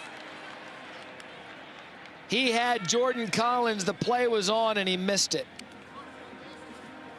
Well, it's just as you mentioned earlier, you get everybody creeping up towards the run, and here's Blake Horvath. He's going to take another shot late after delivering that football, and you're hoping to leak a guy out. That time, Memphis did a nice job on the back end, not falling victim to eye violations, staying back and keeping the ball in front of them. And that's really all Memphis wanted on this drive, is at least one stop to make it 2nd and 10, and they've done that. Back to the run. And Horvath nailed. Sam Brumfield nailed Horvath after a 2-yard gain. And now this drive that had been moving along methodically, as you said, Lugs, all of a sudden turns into a 3rd and 8. Well, they got off schedule when they attempted the first down pass. Now all of a sudden Memphis is starting to heat up. What a difference this offense is when they're not ahead of the chains. One incomplete pass changed the whole thing in the 13th play of the drive.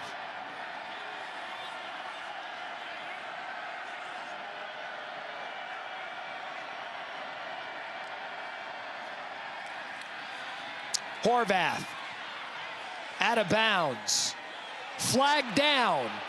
Late flag thrown. That was Teska, who snuck out of the backfield. I think this is a good call, Matt. This was a big shove. Pass interference. Defense number 3. Spot foul. Automatic. First down. So for the first time tonight, I want to bring in our rules expert, Jerry McGinn. Jerry, happy Thanksgiving. What'd you see? Well, this is a good call. The ball is in the air. The defender pushes the receiver out of bounds. It was a good call by the field judge. And yes, I happy agree. Thanksgiving. Yeah, happy Thanksgiving to you too, Jerry. I agree with you. Just interfere with the path of the intended target while the ball's in the air. And Navy bailed out with a penalty. And the defense finally looked like they were going to get their stop on this drive. And then, as you said, bails them out with a penalty as Heidenreich's going to go up the middle. The Navy goes right back to the ground on first down. No more of this drop back stuff.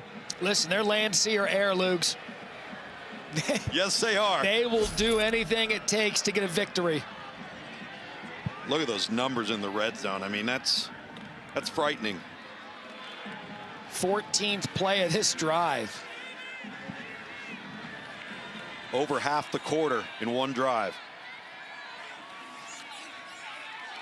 Ball is on the turf.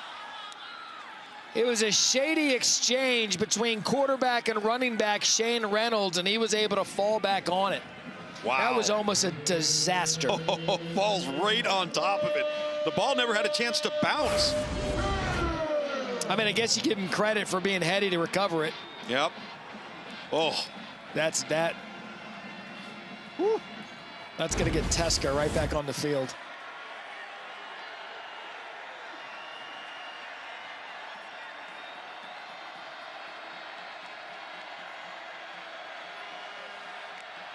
Third down. Horvath keeps it.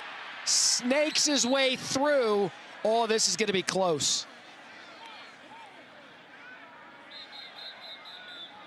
And he is going to be just short of the first down marker. For injured defensive player. And an injured player, as you see Horvath bloodied and not bothered. He's like, I'm good. It's blood. Omarion Cooper comes right off the field.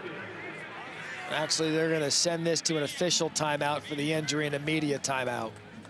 So what a drive to start the third quarter for Navy. 4th and 1 when we return.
Introducing Verts. Swipe for news and highlights.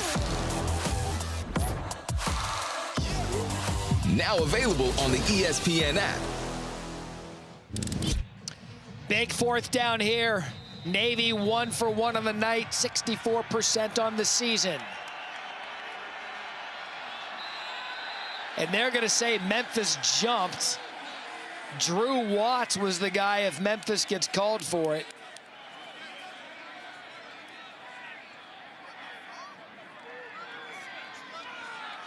And a killer penalty for Memphis. Offside. Defense number 7. That 5-yard penalty results in a first down. The defining trait of a soldier, discipline. Hard count, get him to jump.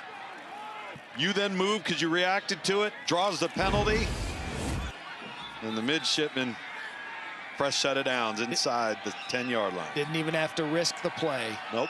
Handed them the first down, goal to go. Horvath gonna take it off the left side. Puda Walker after 3. Again, Horvath on the year, 13 rushing touchdowns. Looking to give Navy the third quarter lead. 16th play of the drive, 15 of them have been on the ground. And how about Drew Cronick, the offensive coordinator at Navy? Just sticking to his guns, came out, had a plan, told the offensive line, this is what we're doing, let's get it done. Heavy personnel is in, up the gut. Navy to take the lead, and they're gonna mark him short. 3rd and goal, that was Teska. But that's close. I mean, the nose of that ball is inches. Exchange problem, and the ball on the turf again, and Memphis recovers.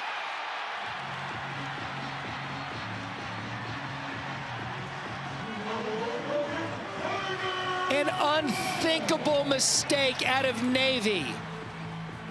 They took the play, 17 plays, 74 yards in 10 minutes, and have nothing to show for it. Joey Hunter recovers the fumble. Horvath didn't have it. Ball squirts out. And Memphis survives a clock-draining drive. They remain on top, 17-14.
We are back 17-14, a 10-plus minute drive, 75 yards that ended with a fumble at the 1 yard line for Navy. Yeah, and you see right there Blake Horvath, his hands come up and they rise up and almost out towards him. And when you're in that situation and you are under center, yeah, especially close to the line of scrimmage like that, those offensive linemen, their butt's going to get as low as possible. You have to ride and get as deep underneath there as you can and hang in there until you get that ball. You saw his hands rise out, which makes it hard for your hand to get here and cup that ball. Just a mishandled snap there and a botched mesh point between the center and quarterback, and what a wasted opportunity after a 17-play drive. You had the chance to tie it worst, take the lead at best, and it was nothing. It was a turnover, and that was Peasant, brought down by Parker. I mean, going into that first 6 drives, Navy had the ball for 12 minutes and 7 seconds. First 6 drives of the game. That drive alone, 10 minutes, 3 seconds. I mean, a complete role reversal in time of possession. They took the yardage. Well, now they're tied at 101 each rushing yards. Navy had Memphis had the 1 yard advantage until that play. He's got to be careful out of his end zone. He's just going to throw that away. Lewis was pressured by Campbell. Rule number 1, don't pull a Dan Orlovsky. Get the ball out of your hand. You have a free rusher coming off the edge in your face. Live to play the next down. 3rd and 10 backed up. Let's see how Navy chooses to play this. Early in the first half, when they wanted to come after Brendan Lewis, they really tested his lateral agility by blitzing him and pressuring him up front. Looks like they may be in a 3-man front here, drop 8. Make Memphis be patient and earn it. And a couple of times, too, Peasant was able to pick up the blitzer, which freed one-on-one coverage for Lewis to take advantage. So I'm with you. Fascinating play call here. Lewis is going to throw it, and he's brought down. And they're going to spot him out of the end zone. Navy wants the safety, but they're going to spot him down at the 1.5 yard line. And how about the midshipman? A dominating offensive drive that ends in a turnover. Defense comes out fired up, says we've got your back, and they do. Quick 3 and out for Memphis. Yeah, and this shouldn't happen. That's a 6-man protection versus a 5-man rush. And credit just the effort in the push of the pocket. Landon Robinson, who we mentioned when we came on air, he's the guy. He's the active defensive tackle in the middle of that defense getting after it. He also is the one that had the fake punt that was negated. And Kerrigan's up against that back stripe. And he's able to step it out of there and get a punt off. So a good punt for Kerrigan out of his own end zone. It's a punt of 43. So Navy gets the ball back when we return. 3:25 left in the 3rd.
17-14, Memphis with the lead, late third quarter for Brian Newberry and Navy. Here's what's at stake. They need a win tonight to stay alive in the American, but they'll also need help from Tulane and North Texas. North Texas holds the head-to-head tiebreaker because they won.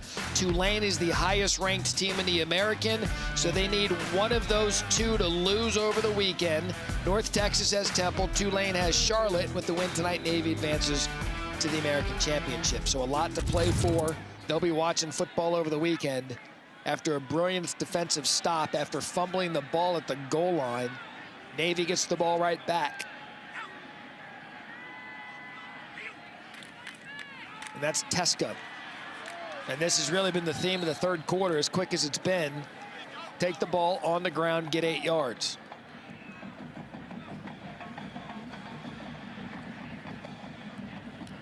We had talked about it at the beginning of the third quarter. Memphis had double the rushing yardage that Navy did in the first half, and that's already changed.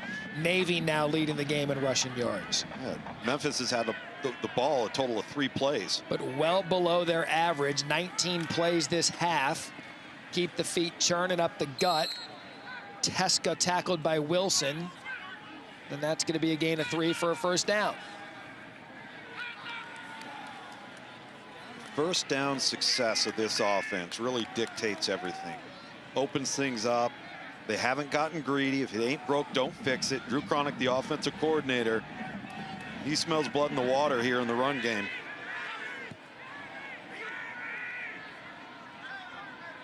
Luke's, to that point, I think even more important is they're not in any rush. No.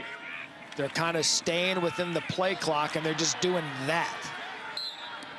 They found something they like right up the gut with Teska as we check in with Harry. They're not really rushed. Like, even after that fumble down here on the goal line, Brian Newberry came down and told the offense, hey, like, we're okay, stay calm. And, you know, Blake Horvath obviously had the same message for them as well. And Eli Heidenreich told me earlier this week, again, that is something that allows this team to stay poised, stay calm, and just operate within what they do. Yeah, that their starting quarterback's going to be a pilot when he's done. I'm guessing they stay pretty calm under pressure. These players have a lot more in their minds throughout the week, and that's Chapman off the edge, and he gets another positive gain. You know, such great respect for our service academies, Navy, Army, Air Force. The schedule that these student athletes put in during the week to still be able to compete, practice and football is their escape. No question. And when they get the practice, these coaches, they want them to have fun. They want them to enjoy the game for what it is. Because you're right, from a scheduling standpoint, the academic stringent requirements, it's a lot, man. That was a first down run by Chapman.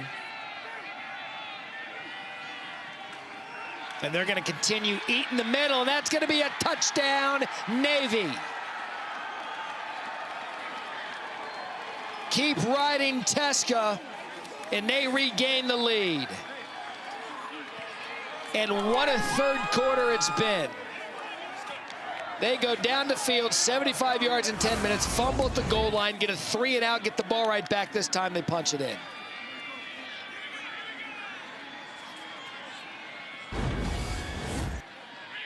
Five plays, all runs, 44 yards. Nathan Kirkwood bangs through the extra point. Well, here's where Memphis went wrong. So what we're going to end up seeing right here is we're going to get people up here. We're going to pull out.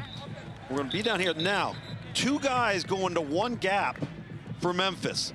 When they turn around and hand this football off, you should have somebody up top and somebody inside. They're both lined up on the pulling guard. So you voided a gap defensively, and that's why you see that big crease right there for Teska. How about Teska in the second half, by the way? For the game, 16 carries, 72 yards, and 2 touchdowns. But it was clear they found something they liked right up the middle, and it allowed them to move down the field. And now Navy over 145 rushing yards, 62 yards in the second half for Teska. And to Harry's report, they turned that ball over. They weren't panicked. No. They just went right down the field and scored, took the lead. They're actually playing like they were ahead. Now, this is where this Memphis defense has to go and regroup on the sideline, and why the use of the iPad is so critical. The visual of that for the coaching staff at Memphis is going to be really important here on defense. Well, that time of possession, they let that happen again, and this game's going to be close to over. I mean, time of possession in this game just absolutely flipped. And on Monday night, Drake May and the Patriots, winners of 9 straight, hosting the Giants, 8 Eastern, ESPN Deportes. The all-new ESPN app, Peyton and Eli on ESPN2. NFL Live gets the fun started at 3 p.m. Monday Night Countdown at 6 p.m. As we are in the final regular season weekend of college football 2025. And we enter a weekend, American included, where not one conference championship game matchup is decided. Oh, dangerous throw by Lewis, and he got away with it. He was looking at Bussey, falls incomplete. A second down. He's actually really fortunate that the ball went that high, or would have been going the other way. If he doesn't sail that one, it's a pick 6.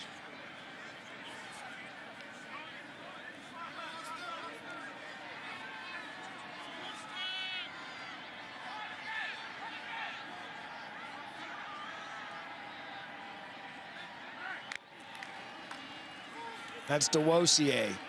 He's had a hard time getting going tonight. Peasant's been their lead running back. DeWosier just able to get 1. Been tough sledding for he and Sutton Smith. All 4 carriers tonight have over 20 yards. Lewis with 28, Smith with 25, Peasant with 24. Memphis 1 of 6 on 3rd down tonight. Lewis, one-on-one coverage up top. That's going to be incomplete and a flag down. Justin Ross had Braham held pretty much 75% of the way, and that was an easy call for the officials. Pass interference. Defense number 17. 15-yard penalty, automatic. First down. Ross restricted his arms. Braham didn't have a chance. Yeah, got a little handsy down the sideline right there. A couple of little tugs of the jersey as well, which is where I think the back judge came up with the flag, because the field judge right there in your line of sight, he's saying no because from his angle he can't see it. Back judge sees it from the inside out. So costly penalty keeps the drive alive from Memphis here into the 3rd quarter. Lewis looks right, gonna take another shot. Man open, dropped. And that just as much on Caldwell as it was Lewis. He snuck around almost on a wheel route, and they were unable to connect. Yeah, you just got to make this play if you're Caldwell, and if you're Brennan Lewis. I mean, it's a pretty good back shoulder throw right there. You just got to make the play when the play's there to be made. And that's been the difference with Memphis. They have lacked the execution downfield in the passing game tonight. They've had shots down the field to that point. And you're right, Lugs, they have yet to hit a big one. Lewis sacked. Pierce. And a loss of 1, and that'll do it for the 3rd quarter. That was a dominating performance out of the midshipmen in the 3rd quarter, and they are all out on the field off the sideline. Navy is fired up. They still have the American in their sights. We head to the 4th quarter. Midshipmen up 21-17.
Start of the fourth quarter, Thanksgiving night, our final Thursday night game of the season.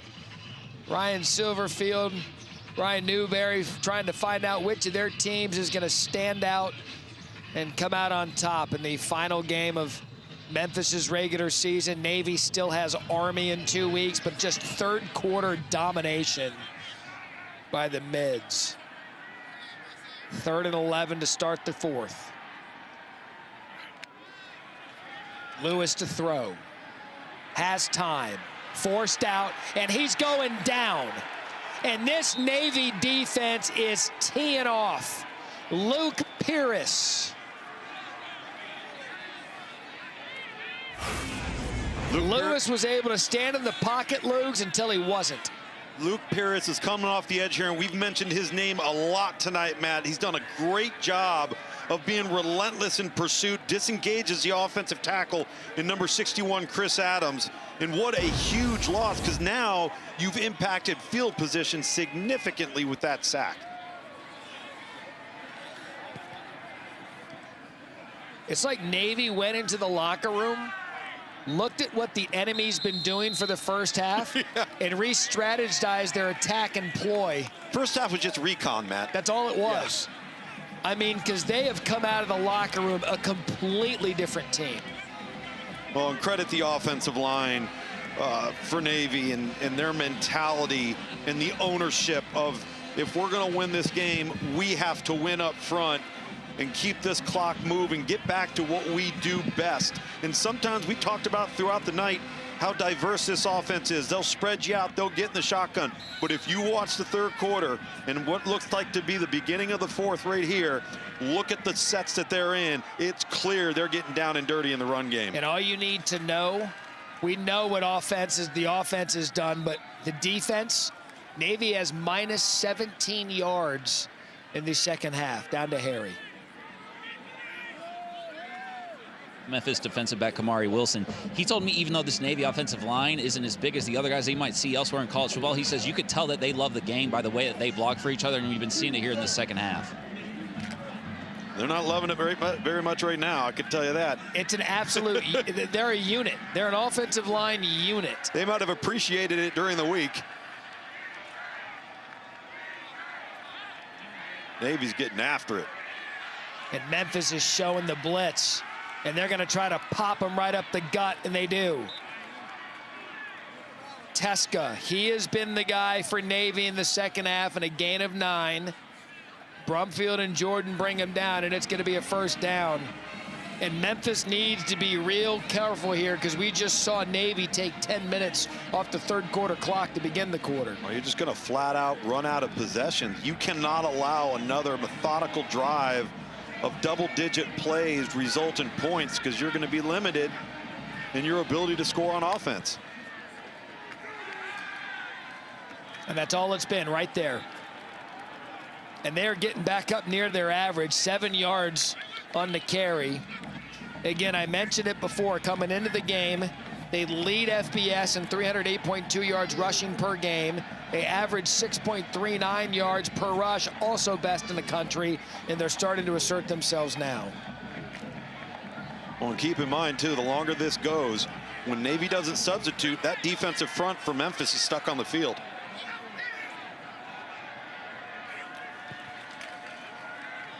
And that's going to be Heidenreich on the outside, and he's going to lose yardage. Memphis finally able to get a negative play, -2. And this is a huge third down here in this game. Huge third down and a huge play there from DeMarco Ward, the Florida State transfer, coming up and playing off that block on the perimeter and forcing 3rd and 5. Navy just 4 of 10 on third downs tonight.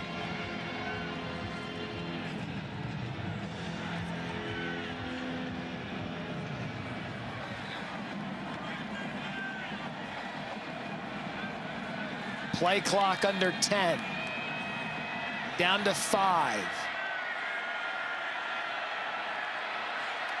Navy gets the play off. It's a quick shot outside. One cut, one miss. There he goes. Eli Heidenreich. And a huge first down for Navy as they continue to be the elite, best of the best here in the second half.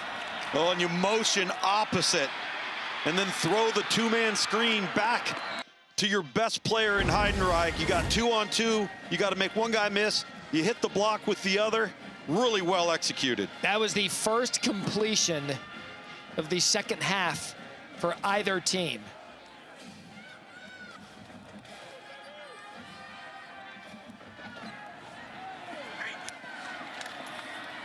And Horvath. I mean, look at this yards per play here. Since they came out of the locker room, that a gain for 5. And just bleeding every ounce of the play clock. Taking their time. Oh, look at them just hanging out in the huddle. No hurry. And Silverfield knows it. And you're helpless on that sideline if you're Memphis right now. Ball is out. Still on the turf. Wow. Holy smokes. Teska's made a lot of big plays this game. You can circle that one as the biggest. Wow. I mean, that thing was flopping around. Popped straight up in the air. Horvath tries to go up and grab it. Teska. Wow. Wow. And you needed that play so bad. Drew Watts pops it loose. Number 7 for Memphis on defense. But again, another big third down here, Matt.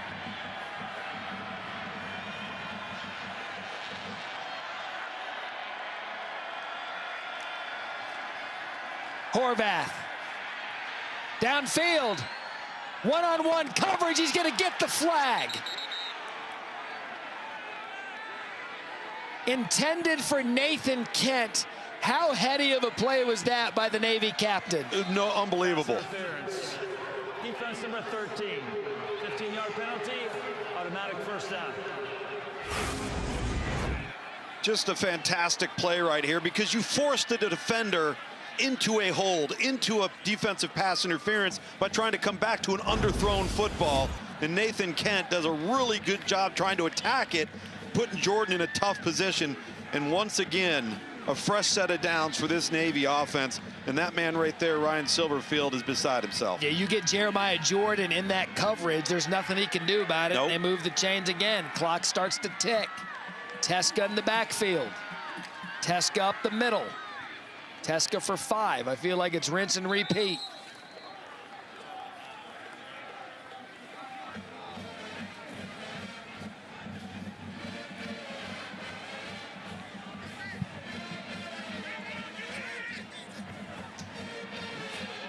Again, if you just joined us at the half with Memphis sitting on the lead 17-14, they have minus 17 yards here in the second half, while it's all been Navy on the ground with the clock and now on the scoreboard. Up the middle again. Nothing doing.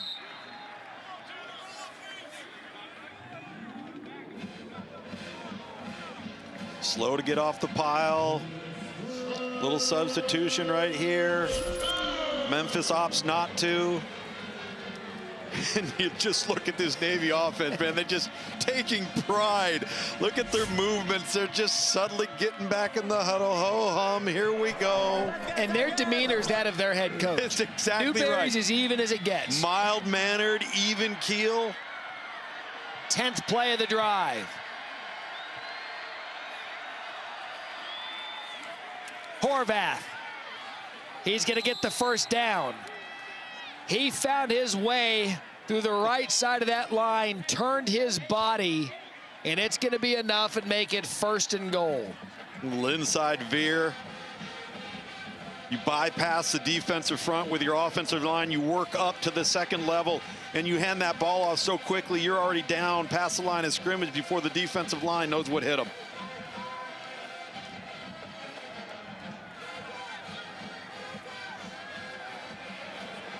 A 10-minute drive and now a 7-minute drive. You know, I want to go back to something you said a moment ago because I think you hit it on the head. Yes, Memphis has the control to stop the offense, But right now, you're almost helpless. Like Navy has seized control of everything in this game. You have no answers. And it's so deflating on that sideline and demoralizing on the defensive side of things, and particularly when things are operating at this slow rate and this slow pace that Navy's using to drain this clock. That time of possession is all you need to see. And Teska trying to muscle his way towards the goal line. And it's going to be 3rd and goal. Remember, this is the 3rd consecutive time in this half that Navy's had the ball down inside the 5-yard line. One time they fumbled at the 2. Yep. Next time they went down and scored, and here they have it again, 3rd and goal.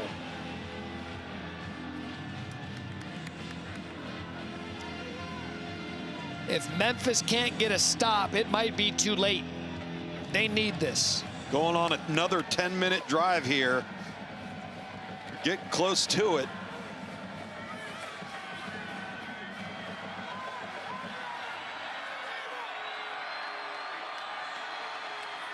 Horvath, touchdown Navy.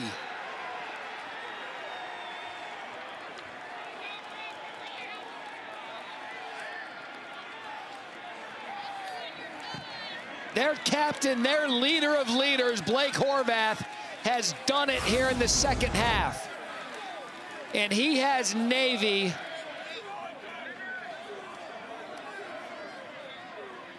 staring at a 9-win season pre-Army. What an unselfish leader. The 2nd half has been him handing the ball off to other people. And you reward him with a touchdown in the red zone inside the 5. And that guy's been divvying the ball to everybody else and operating this offense to perfection. 13 plays, 73 yards, 8 minutes and 19 seconds. And if you haven't seen Horvath and Navy play in person, this is a team that beat South Florida, who is regarded as one of the most talented teams in the league. They beat them. Memphis, another one of the most talented teams in the league. They're beating them. They trust their pilot.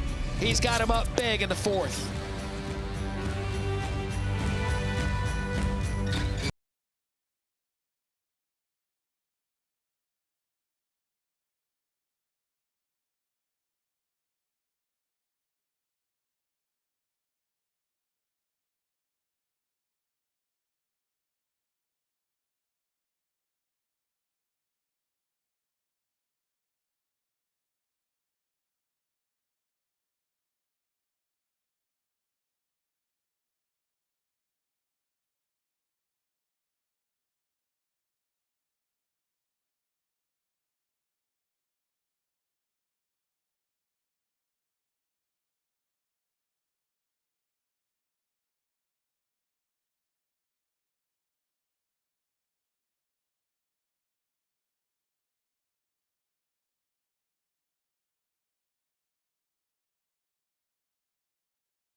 Numbers don't lie. And in the second half, I want you to focus on that top line. Time of possession in this second half. Navy went into the locker room, decided they were going to come out and go back to the basics. And the basics have 139 yards on the ground, over 20 minutes time of possession, but most importantly, an 11-point lead in a game they have to win to stay alive to play in the American Conference Championship.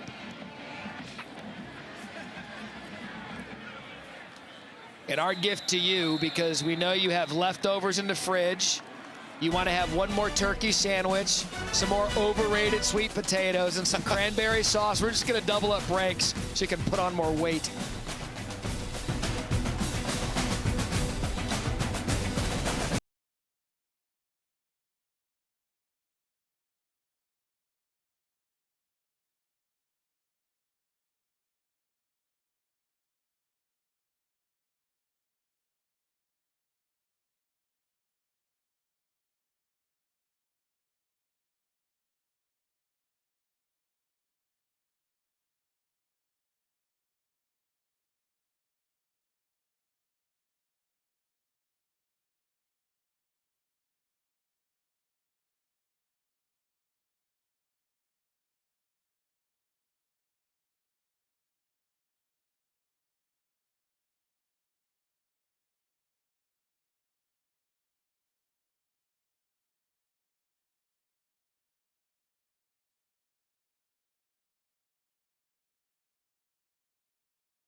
ESPN Thursday Night College Football is presented by Liberty Mutual Insurance. Only pay for what you need.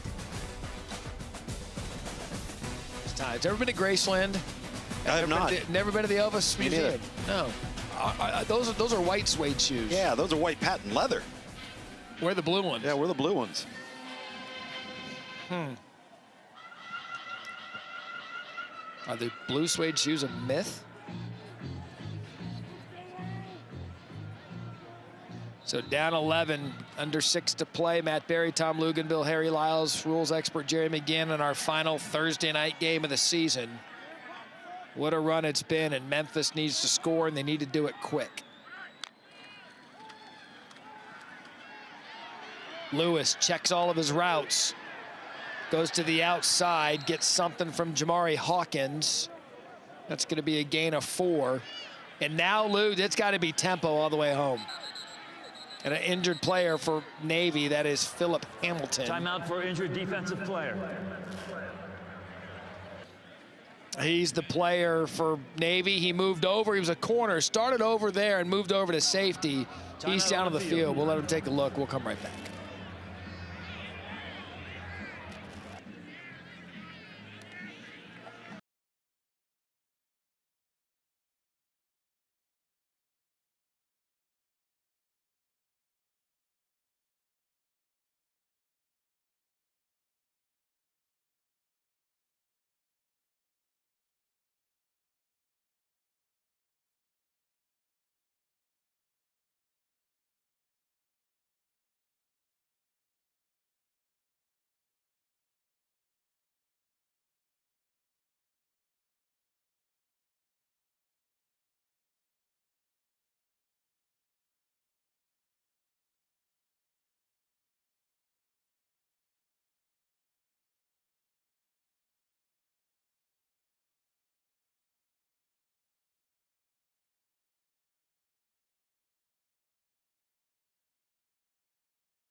college football playoff selection show.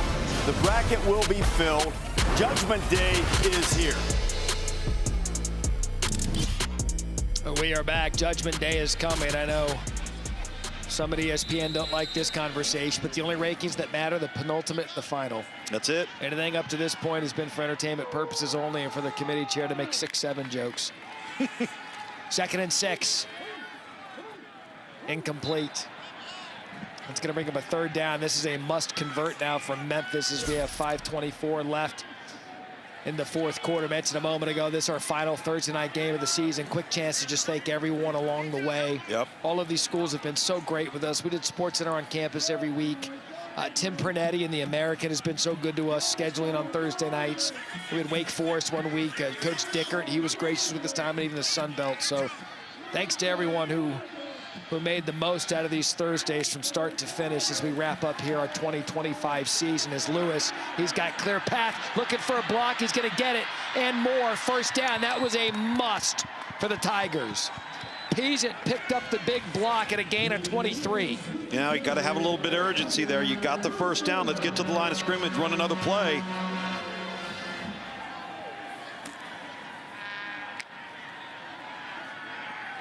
Blitz was coming, it was picked up. Can they finally hit one of these plays downfield?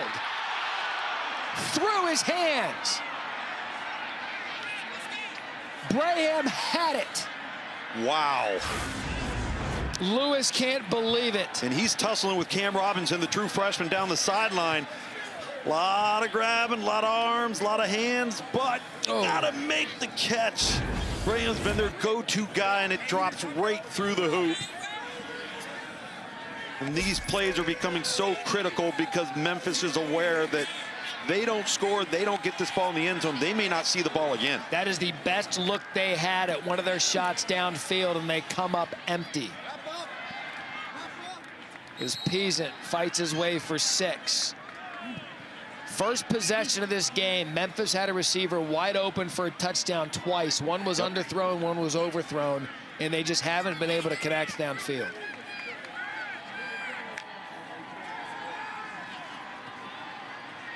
Lewis gonna try again, and that's gonna be incomplete. He looked like he overthrew his receiver, but Hawkins was able to catch up to it. Now it's 4th down. Just slightly off there, and again, he keeps throwing the ball up and forward when his target's got a step or two and not dragging him across the field over the middle with an open middle field. And that's been the case, as you just referenced it, all night long with the downfield accuracy. He's got the matchups he likes. Only 16 second half yards for Memphis. They need 4 here, they're in trouble. Over the middle, incomplete, Navy ball. And with how their offense has moved tonight, it could be game, set, mids in one drive.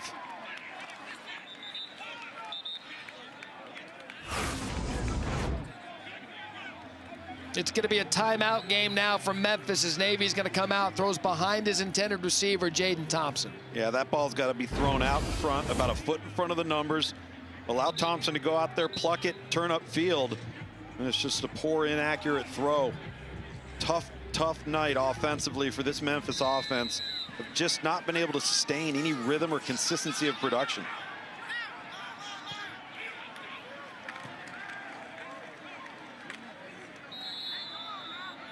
So timeout number 1 for Memphis. Memphis takes their first charge, timeout of the half. As we now take a look at tonight's game flow, brought to you by Progressive. Lugs, it's a real simple package. It's Navy running the ball effectively the 3rd and 4th quarter. Yeah, let's win at the point of attack in the offensive line. And really, Navy, as diverse and as wide open as they've been as an offense, got back to their core foundation, and that's triple option, inside run game. Get the ball out on the perimeter with the quick pitch. We've seen Blake Horvath, the quarterback, do such a good job of that. He calls his own number there on the sideline. But it's been about this offensive line. It's been about the mindset coming out of the locker room, knowing you were going to get the football and be methodical, trust the offensive line, rely on them, and get it done. And that's exactly what Navy has done. We've been giving Chronic a lot of credits tonight, and rightfully so, because of the design he's had with his offense. But at the end of the day, give him credit for going back to the basics, Ludes, and the basics were good enough to get this win.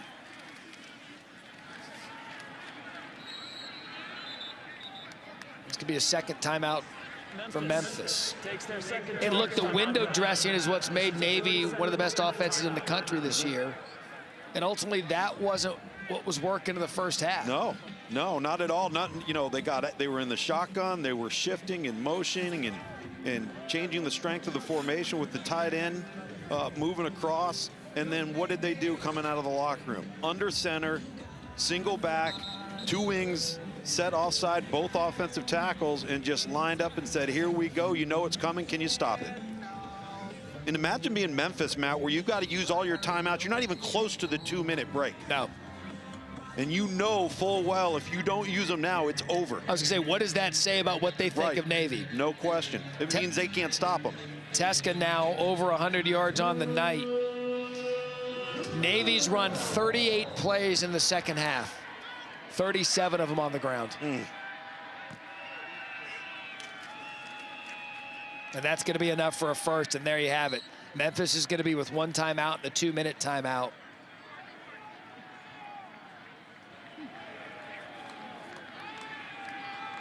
Again, I said it earlier, and I'll say it again. Blake Horvath got word this week that he was a finalist, not a finalist, but a candidate for the Heisman Trophy. Got it from the Heisman Trust. And look, we love the big school guys. I get it. They put up the stats. The criteria of the award is for the most outstanding player in college football. Blake Horvath isn't going to put up the numbers of Julian Sand or Fernando Mendoza. Right. You can't compare him to Jeremiah Love, but I can tell you right now, he came into this game with over 2,300 overall yards of offense, 21 touchdowns with a team that, oh, by the way, doesn't have the same kind of athlete as players they play, and he's put his team on his back. Why can't this guy be a legitimate consideration for the award in a school that's only won 2 Heisman's? Last one was Roger Staubach. Well, especially when the entire offense runs through him as they're reviewing the line to gain here. I don't think that's going to be. I don't know why. A mystery. Replay officials being felt left out tonight. Brian Sikowski. Yeah. We hadn't leaned on him once. He's like, wait a second. Thursday night, final Thursday night with Matt and Luke's. I'm getting in this. But I get it. There's the lack of sizzle is there. Sure. But for substance, he needs to be there. Well, and if you really if you watched them the entirety of the season, which, as a Heisman voter and somebody you're considering, you got to do, the value that he brings to this offense. And again, it's not just been on the ground. It's been through the air. They've had an aerial attack of explosive plays that have been sensational all throughout the year. College football just doesn't want us to have fast games. They're like, no, nope. Not on a Thursday. After further review, the ruling on the field is upheld. First down.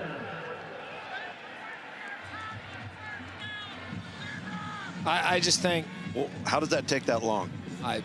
Listen, you're talking to the guy that's been standing on the soapbox all year. I'm not going to slip on my final night. But we saw last year with Bryson Daly and Army.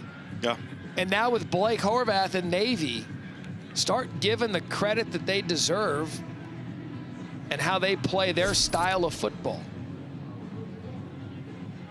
He's already made history at Navy, the first quarterback in back-to-back years to rush and throw for over 1,000 yards.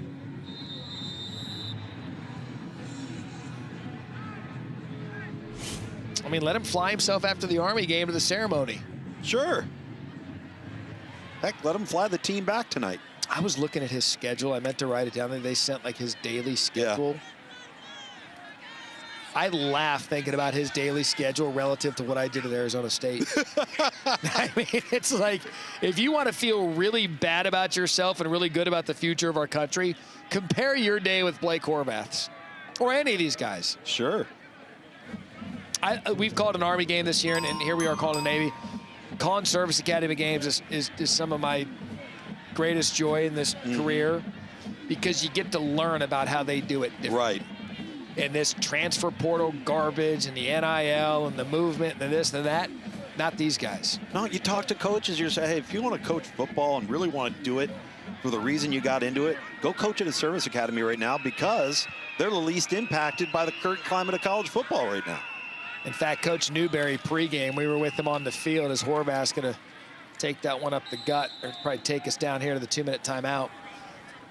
Newberry was laughing because he's like, oh, they finally got to sleep in today. Memphis going to take their third and final 8 or 9. timeout. They got, 8 or 9, Yeah. 8 or 9 a.m. So the final timeout from Memphis ahead of the 2-minute timeout as we take a look at this week's college football playoff rankings, brought to you by Capital One. Again, not to burst anyone's bubble right out of the gate, you can take 11 and 12 out of it. BYU and Miami are not in it because you got to put the ACC champion in there, which Miami's not going to play for in the group of 5 champ. So everyone 10 up right now is slated. Now, teams all the way down to Virginia, USC out, Texas likely out, Michigan likely out, but Virginia because of the ACC championship game, Vandy because they play a ranked Tennessee team, Utah, I believe, is a little bit overvalued, and SMU down there at 21. Well, and SMU is the scariest team in the ACC right now. They're a handful. They're playing their best football. Quarterback Kevin Jennings is finally healthy. Could be interesting. They got to beat Cal on Saturday to get to the ACC championship just game. Parted ways with Justin Wilcox. And you never look, interim coach magic can be a thing. Sure. There's a flag down on the play.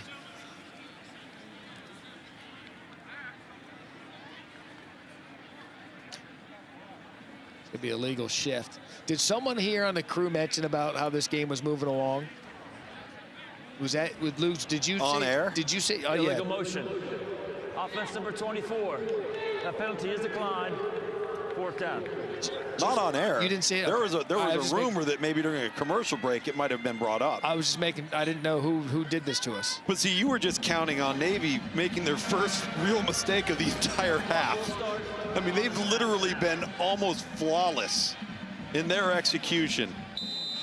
Actually, Harry's got a reservation, like the Blue Saxophone or something down on Beale Street, whatever. Like, he's ready to go. Harry's too cold. Harry's ready to go listen to some blues.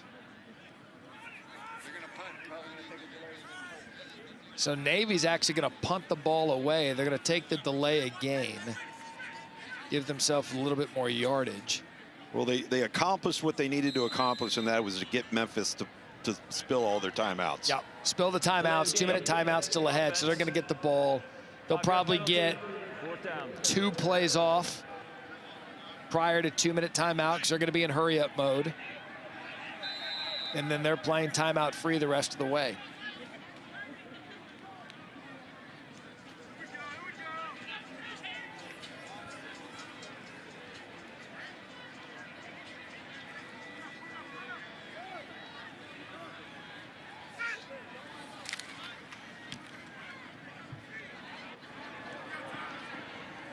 Oh, that's a good punt. So they even punt well now, too? Wow. So let me get this straight. The offense dominated. The defense was stifling, and their punter just throws a lob wedge to the 3-yard line for 44 yards. All right, Luke, this is our ABC triple header. This is our Friday triple header. We're not even on Saturday yet. Right. Ole Miss at Mississippi State. Who you got? Ole Miss. All right, Georgia Tech. Who you got? Georgia. Texas A&M at Texas. Texas A&M. I'll tell you this, though. But that one is the one that it gives me the creeps. Arch is playing with some swagger right now. And they're playing at home. And they did it last year. So that's what Memphis is going to do. Catch the ball, get out of bounds. Clock will not stop shy of the 2-minute timeout. It was C.J. Smith. Check that, Cortez Braham. Gain of 8. 3 defenders back in the back end for Navy. Just keep the ball in front of you. Clock's in your favor. Lewis sidesteps. That's going to be incomplete. A quick 3rd down. That ball was tipped, fell to the turf. Adam Klink provided pressure. So mentioned this a bit ago, going into the final weekend of the season. I love that not one conference championship game is set. Great, isn't What it? does that tell you? That tells you we've had a hell of a year in college football, and that magic P word, parity. Parity, competitive balance, and that's because of the transactional nature of the sport. You can't stockpile talent anymore. It's been dispersed. That's why we're having one-possession games. That's why the quarterback position is even more important. Of course, all eyes will be on the Egg Bowl, noon Eastern, ABC, first down Memphis. That'll take us to the 2-minute timeout. By the way, you were asking me about that game. Ole Miss better win that game. Ole Miss has a lot of other things going on, and that's the problem. They're having a historic season, and we're all watching a train to see where it's going to park. Do trains park? Either way, 28-17 Navy.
Blake Horvath, a star on and off the field.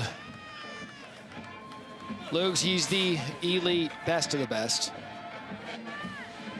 Taking pictures. You got it. I thought for a second my man had an actual digital camera. I was like, oh no, it's a phone. 1st and 10, Lewis. No timeouts remaining in his end zone. Throws it away. Chased by Justin Ross. So Navy looks like they're going to do what they can control, which is get the win tonight. And now they have to sit back and watch Tulane against Charlotte, North Texas against Temple. They need one of them to lose to play for the American Championship. Well, they've done their part, as you mentioned. The Americans' tiebreaker system, well, in this case, North Texas holds the head-to-head over Navy, but with Tulane being the highest ranked team in the tiebreaker format, they would not only get to go, but they would host the game. If the clock's going to stop, a lot of running there for Lewis. It's going to bring up 3rd down. But we've called 8 of these games. We called 8 American games this year. We've seen every team but North Texas that's been in contention throughout the season. We saw East Carolina 3 times. We saw South Florida twice. We've now seen Memphis. We've seen Navy. And Navy, look, what did we say a moment ago? South Florida and Memphis are the 2 most talented teams in this league. Without question. And they beat them both. Which really speaks to what Eric Morris is doing at North Texas with Drew Mestamaker and that team. Yeah, that freshman running back Hawkins has been a difference maker for them.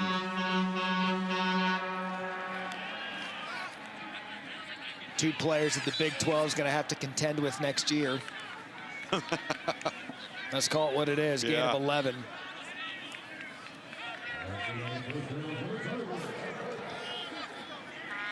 Navy's content not getting beat deep. They're going to make some substitutions.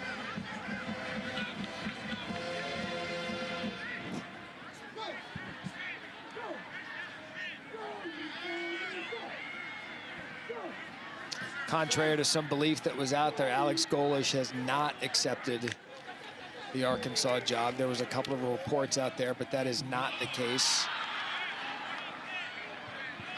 As the coaching silly season. We're just getting started with the coaching silly season. Oh, yeah. I mean, the domino effect. We haven't even factored in dominoes. All we're factoring is what's open now. Right. We don't know what's about to come open because of what's open. Correct. And there's going to be a couple of big ones. Well, and keep in mind the timing of it is not good. And Lewis was good there to get out of the wash. He's going to throw it away. When I say not good, meaning, you know, the month of December now, because of the calendar, is a dead period. Yeah. You've got the transfer portal coming in January, so you're going to have bowl games. You're going to have the college football playoff. You see the list of some of these jobs that are open. They better have contingency plans. I mean, look at the amount of jobs, and those are good jobs. Yeah, there's some really good jobs in there. Florida, LSU, Auburn, Penn State. These are top flight jobs. And with coaches signing extensions with their current programs, I don't know who and what's going to happen. Is DeWosier over the middle, and it's going to bring up 4th down. Clock's not going to stop. Gain of 7.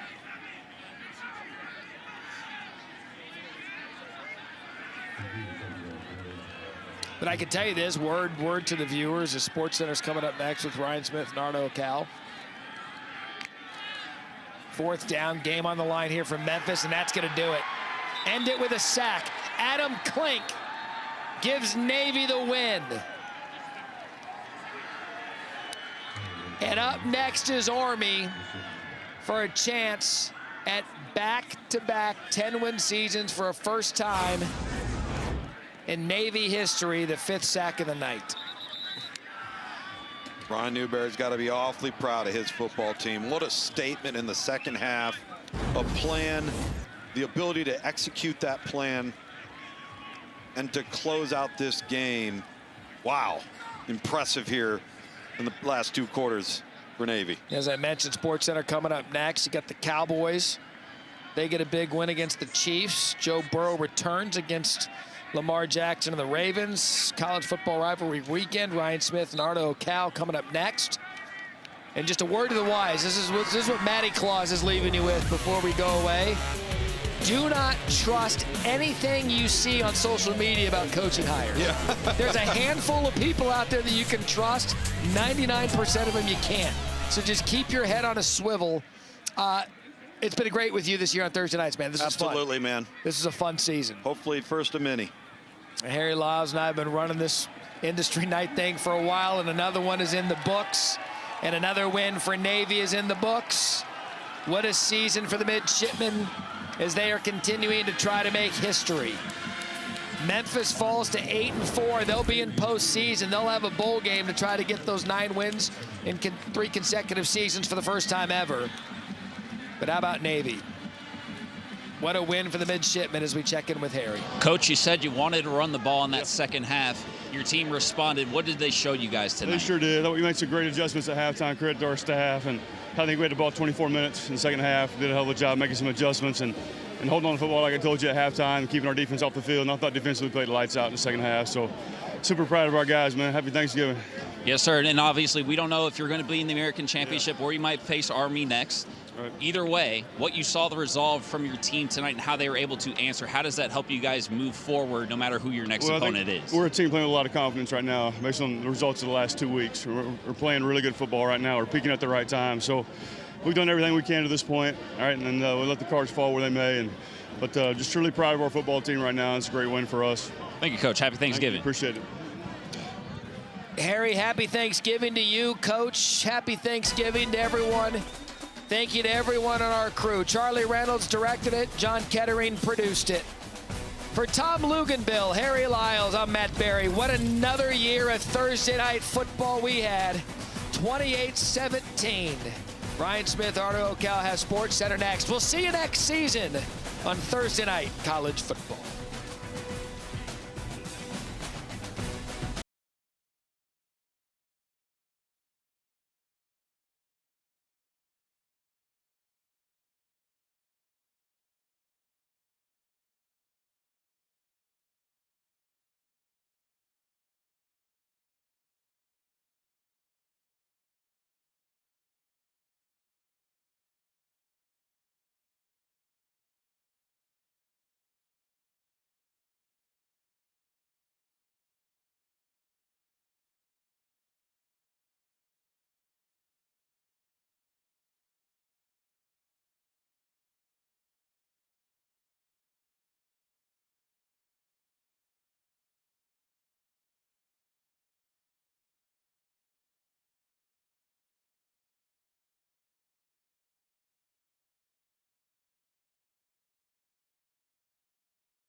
The fans.